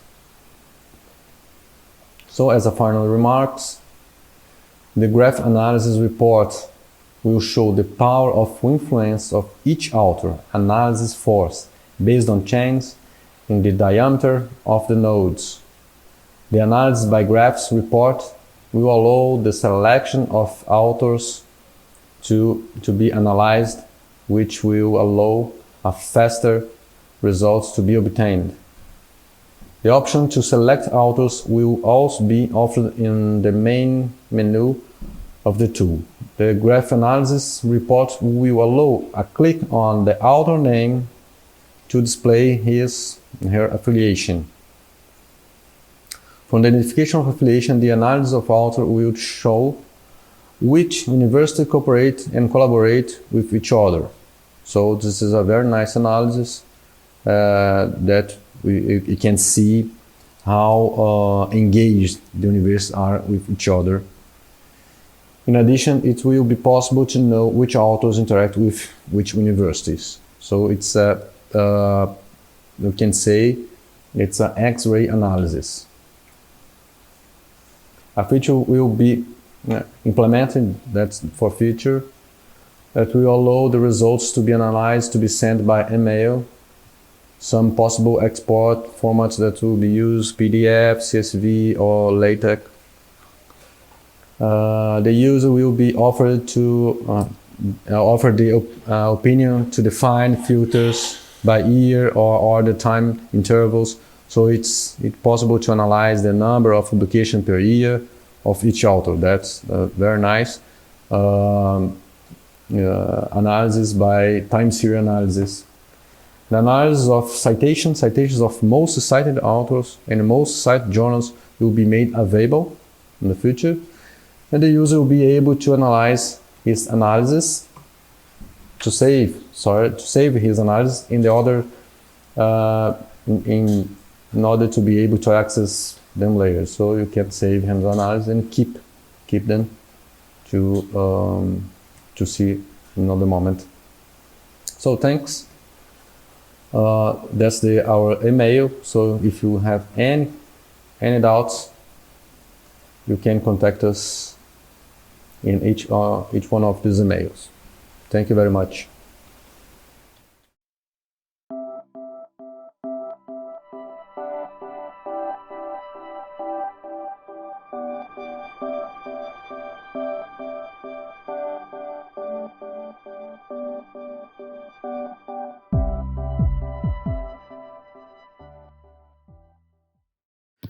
This work is How to Spot Predatory Journals, 10 Steps to Identify, by Adilson Luiz Pinto, Tiago Manguela, Alexandre Ribas-Semeler.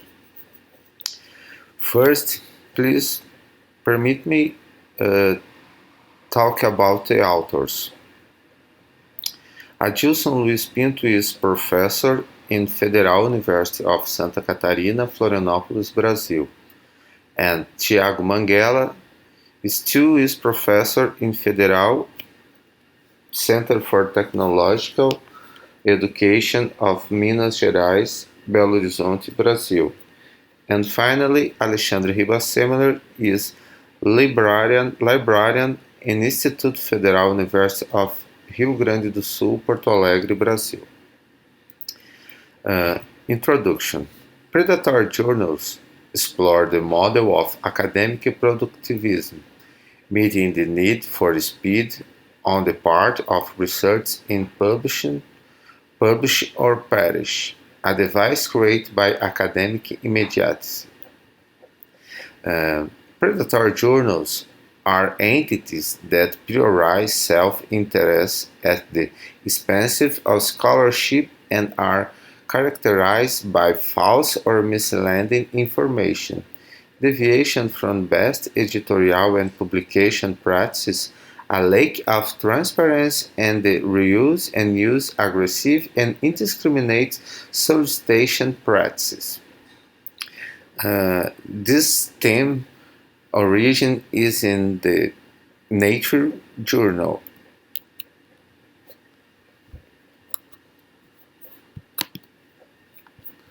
The first paper about the predatory periodics origin is Predatory Journals, No Definition, No Defense, published in Nature journal. This work talks about the predatory journals. This is a work about your definition and characteristics.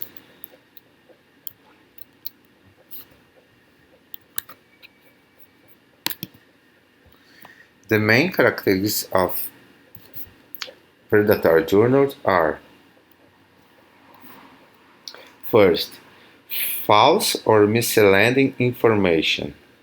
A predatory journal website or email often present contradictory statements, fake impact factors, incorrect address, mispresentations of the editorial board, false claims of indexing or membership of association, and misleading claiming about the rigor of peer review. The second characteristic is deviation from the best editorial and publication practices. For instance, journals are not eligible for listing on DOAG or Joint COPE until after 1 year of operation. A well-meaning but poorly researched journal might not be maintain a professional website. Also, some journals claim to follow best practices but not to do. Summit participants agree the burden of the proof rests on the journal. The third characteristic is lack of transparency. There are two reasons we list this separately from deviation from best practices. First, transparency is operational procedures, such as how editorial decisions are made, fees applied, and peer review organized, is presently somewhat aspirational and academic publishing, and thus cannot be considered a current best practice. Second, the absence of transparency is in predatory journals, making it important enough to highlight it separately. Predatory publishers often fail to provide their contact information or default about article processing charge.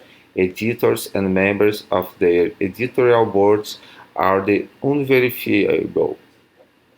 Third, aggressive indiscriminate solicitation. Although legitimate journals mind solicitation submission. Predatory journals often use aggressive solicitations such repeat and mail. This might be excessively flattering in tone or might mention research past publication while nothing to relate submission are urgently needed for the forthcoming issue. A clear warning signaling the invite expertise outside the journal scope. Focus this study. According to the scenario presented on Predatory Journal, this study will focus on analyzing the theme through the methods and tools for the identification of predatory journal. The aim objective is propose a model to identify a predatory journals in 10 steps. Methodology. The purpose of methodology is analyzing the predatory journals arise from the constant receiving emails with invitations to publish papers.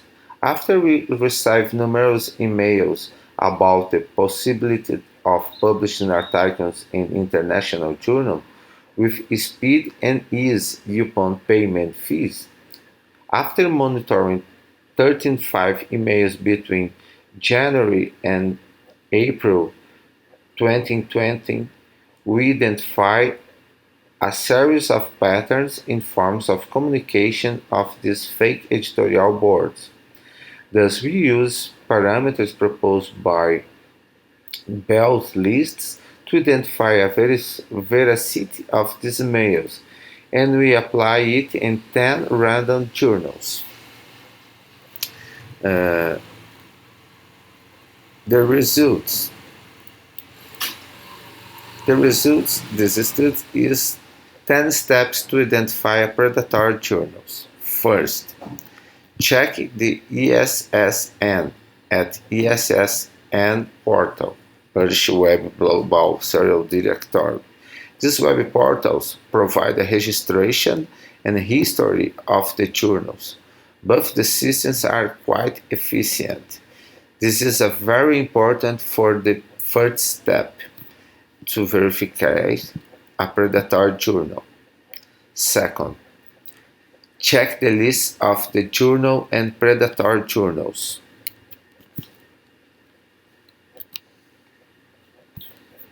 The Bell's list is the first find the journal published in usual writing to button journal web page in the About section. In this archive Bell's list, potential predatory publishers created by librarian Jeffrey Bell. When we will update links and will not to do the list.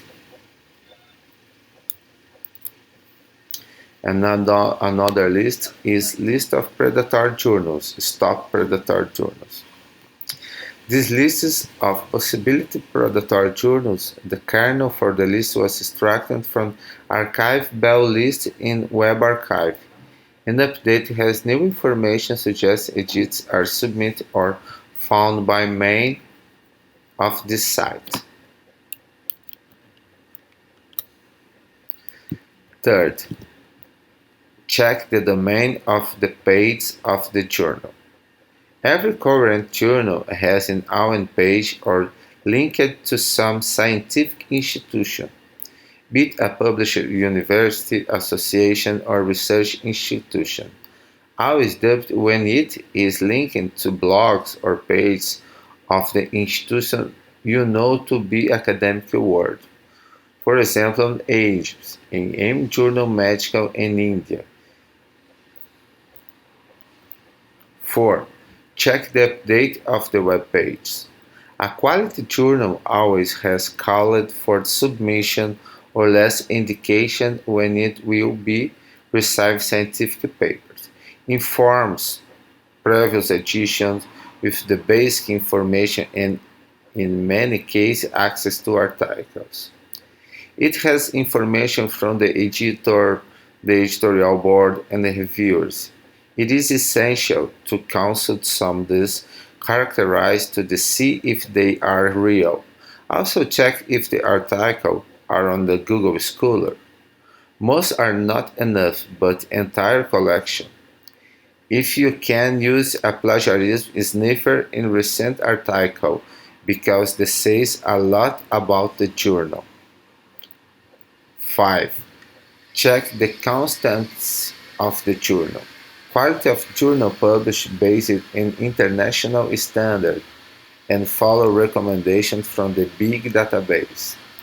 This is a common characteristic in the good journal. For example, the CIT score and impact factor, and one editor, the good editor. 6. Check if the journal has unique digital identifier. DOI and ORCID is very important identifiers for the journals. The journals must have a digital object identifier, as well as the author, the ORCID. These two identifiers are factors of informative quality for the standardization of the papers and names of the authors. 7. Check if the journal is indexed on the basis academic prestige. For example, Web of Science, PubMed, Scopus. Index on platform brings the confidence to the journal. Just begin in the directory of the open access journal do not guarantee the journal is good. You need to obtain more information, such as having lists of where the journal is represented. Another default is whether it is in serious database, directories, and repositories, such as Web of Science, Scopus, and others. 8. Check if are publication fees. This is not necessary fees for publication articles. No article processing fee is very important. That the journal is paid is not a problem, but that to submit an article you have to make payments would not seem very logical. Another thing, if payment system the journal guarantees that will evolution in 48 hours, for example. 9th step. Check the journal is well edited. In this case, revisions come in many cases in different languages, has many journals guaranteed multilingual publication in their cause. Check the standards and if any manager is used in the journal.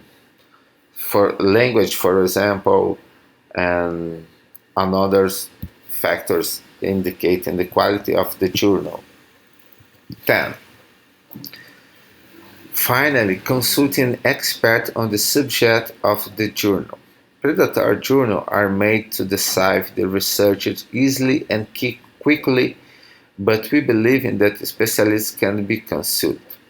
Look for someone from your institution with the papers on the subject and alleged journal and ask for his opinion. It can make all different in recognize something unreal.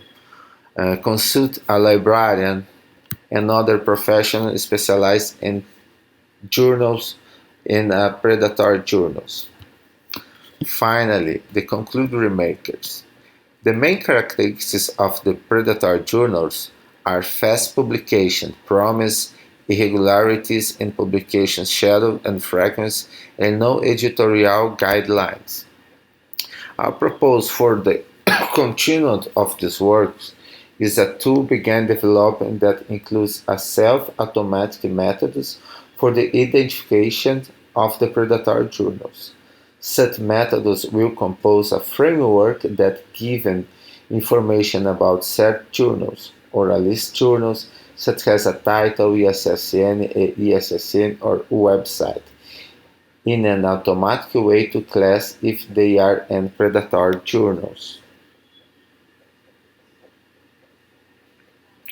Finally, it's very important that efforts to the counter predatory publishing need to be constant and adaptable. The trait in liking to disappear has long as university used how many publications a scholar has produced a criterion for graduation or career advancement.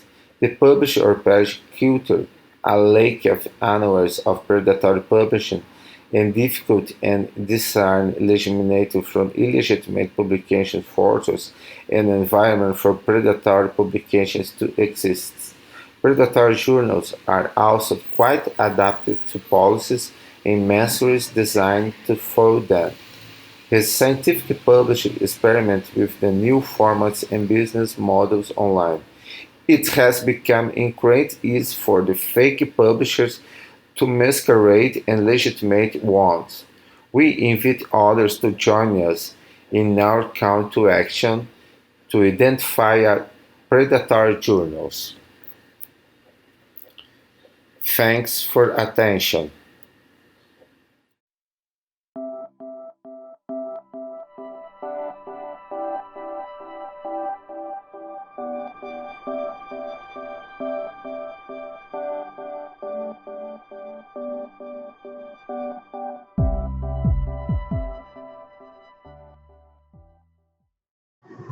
Welcome to the second EAI International Conference on Data and Information in Online Environments. Here we are to expose our metadata quality of the National Digital Repository of Science, Technology and Innovation of Peru, a quantitative evaluation. March 2021, Cyberspace. Introductions. The universities have an important mission since they are the main source of knowledge generation and contribution to science, which, among other things, allows them to solve society problems. However, even though most of the research funding is the result of government contribution, some of the results are available through restricted access with payments and/or editorial subscription to licenses. In opposition, the open access movement is the immediate access without payment, registration, or subscription to academic and scientific material. It has a wide world community that involves teachers, undergraduate, and graduate students. This open access movement has caused universities to face today an enormous challenge related to the need and obligation to generate knowledge that acquires visibility, achieves the impact factors that demonstrate its importance, influence, and obviously contribution to the scientific community that uses the published results. But what is happening on Peru? The state has a strategy to standardize and improve the visibility of the scientific production of the institutional repositories, creates the National Science Repository Open Access Technology and Innovation. This strategy has made available the result of university scientific production. We can say that institutional repositories are the cornerstone for open access. By facilitating the systematization and access to publication, they contribute to the concept of open science. Alicia allows to the students to look for any investigation that has been made on the universities. By that, Alicia collects, integrates, and storage through a constant process based on an interoperability protocol known as harvesting, and then presents the data and metadata from all the institutional repositories. By law, universities that receive state funding have to guarantee the availability of their repositories, and their resources must remain effectively usable, updated, and collectible by Alicia. But what is the problem? Alicia is based on the OpenAIRE Guidelines version 3.0. 39 metadata must be considered for registration. 23 are mandatory, 9 are recommended, and 7 are optional. The results of the institutional repositories, known as grading literature, have not undergone a peer review process to ensure acceptable quality levels, as in the case with scientific articles published in indexed journals. But this should not be an excuse for that the registration of metadata describing the resource, which are harvested by Alicia, not to meet the quality criteria required by Alicia guidelines. We must understand that Alicia needs to review the harvested content and determine whether the repositories comply with the requirements, or do we need to improve the quality of the process of registering metadata, avoiding deficiencies, and improve its visibility and impact factor. There are few students to determine if the harvesting process is correct, if there is a need for updates on the harvested metadata source, or anyone that compares the quality of the data harvested against the existing metadata in the repositories. What do we propose? We propose ensure metadata quality that describe the resource available in the repositories, and it has much to do with the acceptance reflected in citations and impact factor of the research available in them. In addition to the qualitative criteria of the researchers who review this resource, poor quality of metadata recording can have a negative impact not only on the way that scientific retrieve, share, and use research data sets, but also on the way that manage and audit repositories. We wonder whether the quality of the metadata harvested by Alicia has any relationship with the metadata of the institutional repositories. We seek to identify if the repositories administrator record the information according to established directives, how good Alicia manages to harvest this data according to the correct configuration of protocols in the repositories through comparison, in what extent the repositories ensure the availability of the resource that Alicia claims are available. Finally, we evaluate the need for a process of curing the Alicia database by applying a comparative analysis for this. Material and methods. This is a non-experimental, comparative, descriptive, cross-sectional research. The study universe is the metadata available in Alicia and the resource available in the repository of the 51 public university and 92 private university in Peru.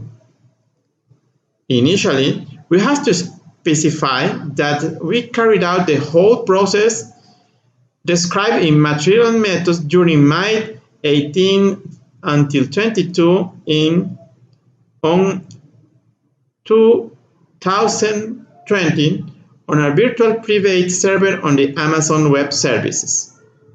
For do this with data recovery, how? We extract the data harvested by Alicia, consuming its API REST located and documented in the direction that we see through a program that we built in Python based on the libraries request, JSON, and Beautiful Soup for text analysis. We compare this metadata with data extracted through a web scraping process from all the institutional repositories, all the universities that are part of Alicia. This process is necessary because Alicia does not harvest all the metadata available through the OAI PMH protocol. And this is the algorithm we used for data recovery. First, we designed the database. After that, we study and consume the Alicia API REST. In this Alicia API REST, we do is collect all the data that Alicia has in the database. After that, we collect and store metadata from Alicia. We check the availability of the resource using the URL as the basis of the request that we recovered from the Alicia database. We ask if the resource is available in the destination repository. If it's yes, we apply on the destination web scraping and we recover all the data. If it's not, we ask if is the last resource available on Alicia. If it's not, we begin the process again until it's the last resource. When we finish, we process the data. Results. The table 1 is amount of available resources as harvested by Alicia and according to the web scraping we did from the repository. According to the type of management, public, the availability of the metadata is 97.7%, and in the private university the availability is 95%. And at the date of data extraction, only 125 of 143 universities have repositories harvested in Alicia. However, 15 of these have value in the URL metadata that do not respond to the HTTP request checks performed by the algorithm. In addition, of these 87 have approved licenses. 38 have denied licensing. According to information from SUNEDU, there are 51 state universities. However, only 39 of them have maintained their institutional repository accessible. In the table 2, available resource by type of university and type of resource as harvested by Alicia, and according to the web scraping we did from the repositories, we can see that in the management, according to the management type, in the public and in the private, there is some difference that shows an interesting characteristic, which according to our analysis, show that university with denied license have problem guaranteeing the availability of the resource they have in their institutional repositories. Yes, as we can see in the last column, university with no license have some problems to maintain their institutional repository. It must be because of the university with no license are closing. Even they have the mandatory to open until the last students get out. At the table 3, quantity of metadata harvested by type of university and type of resource, we see that according to the management, public and private, and thesis type, the amount of data per resource is that an important fact from table 2 is that on average, public university registered 21.5 and private university 22.5 metadata for undergraduate thesis. In general, for both master and doctoral thesis, public university registered an average of 1 metadata less than private universities. And the table 4, quality of harvested metadata by type of university and type of resource, we can see here it's similar to the table 3. The table 5, amount of metadata harvested by type of universities. As we can see for the table 5, which is the summary of table 3 on average, the public university registered 21.65 metadata and the private 22.29 metadata. that is 0.64 metadata less. However, this analysis is only quantitative, and an analysis of the content of the metadata is necessary to determine the quantitative aspect of the data recording process to ensure that we are following the indications of Alicia guidelines and the study of the same Alicia. Here in the table 6 shows a very important indicator regarding the work and importance of the responsible of the repository, because in general they need training processes and strengthening of skills to ensure that the registration of metadata is done correctly, since as universities are responsible for the quality of the metadata recorder. As conclusions, we have that after evaluating the resources harvested by Alicia and their availability in university repository, we conclude that public university has 3% of unavailable resource compared to 5% of resource unavailable by private universities. The license processes initiated 5 years ago with the enactment of the new university law could be the reasons, in the process of which 25% of private universities have not achieved their licenses and have ceased to function. Although many metadata quality problems have been documented in the literature over the last few years, many of these problems are still present in the case of Peru's National Digital Repository of Science, Technology and Innovation, Alicia, because of its initials in Spanish. Finally, Alicia must establish mechanisms for maintaining available repositories of university with denied licenses, so that a significant number of research are not left offline. Thanks.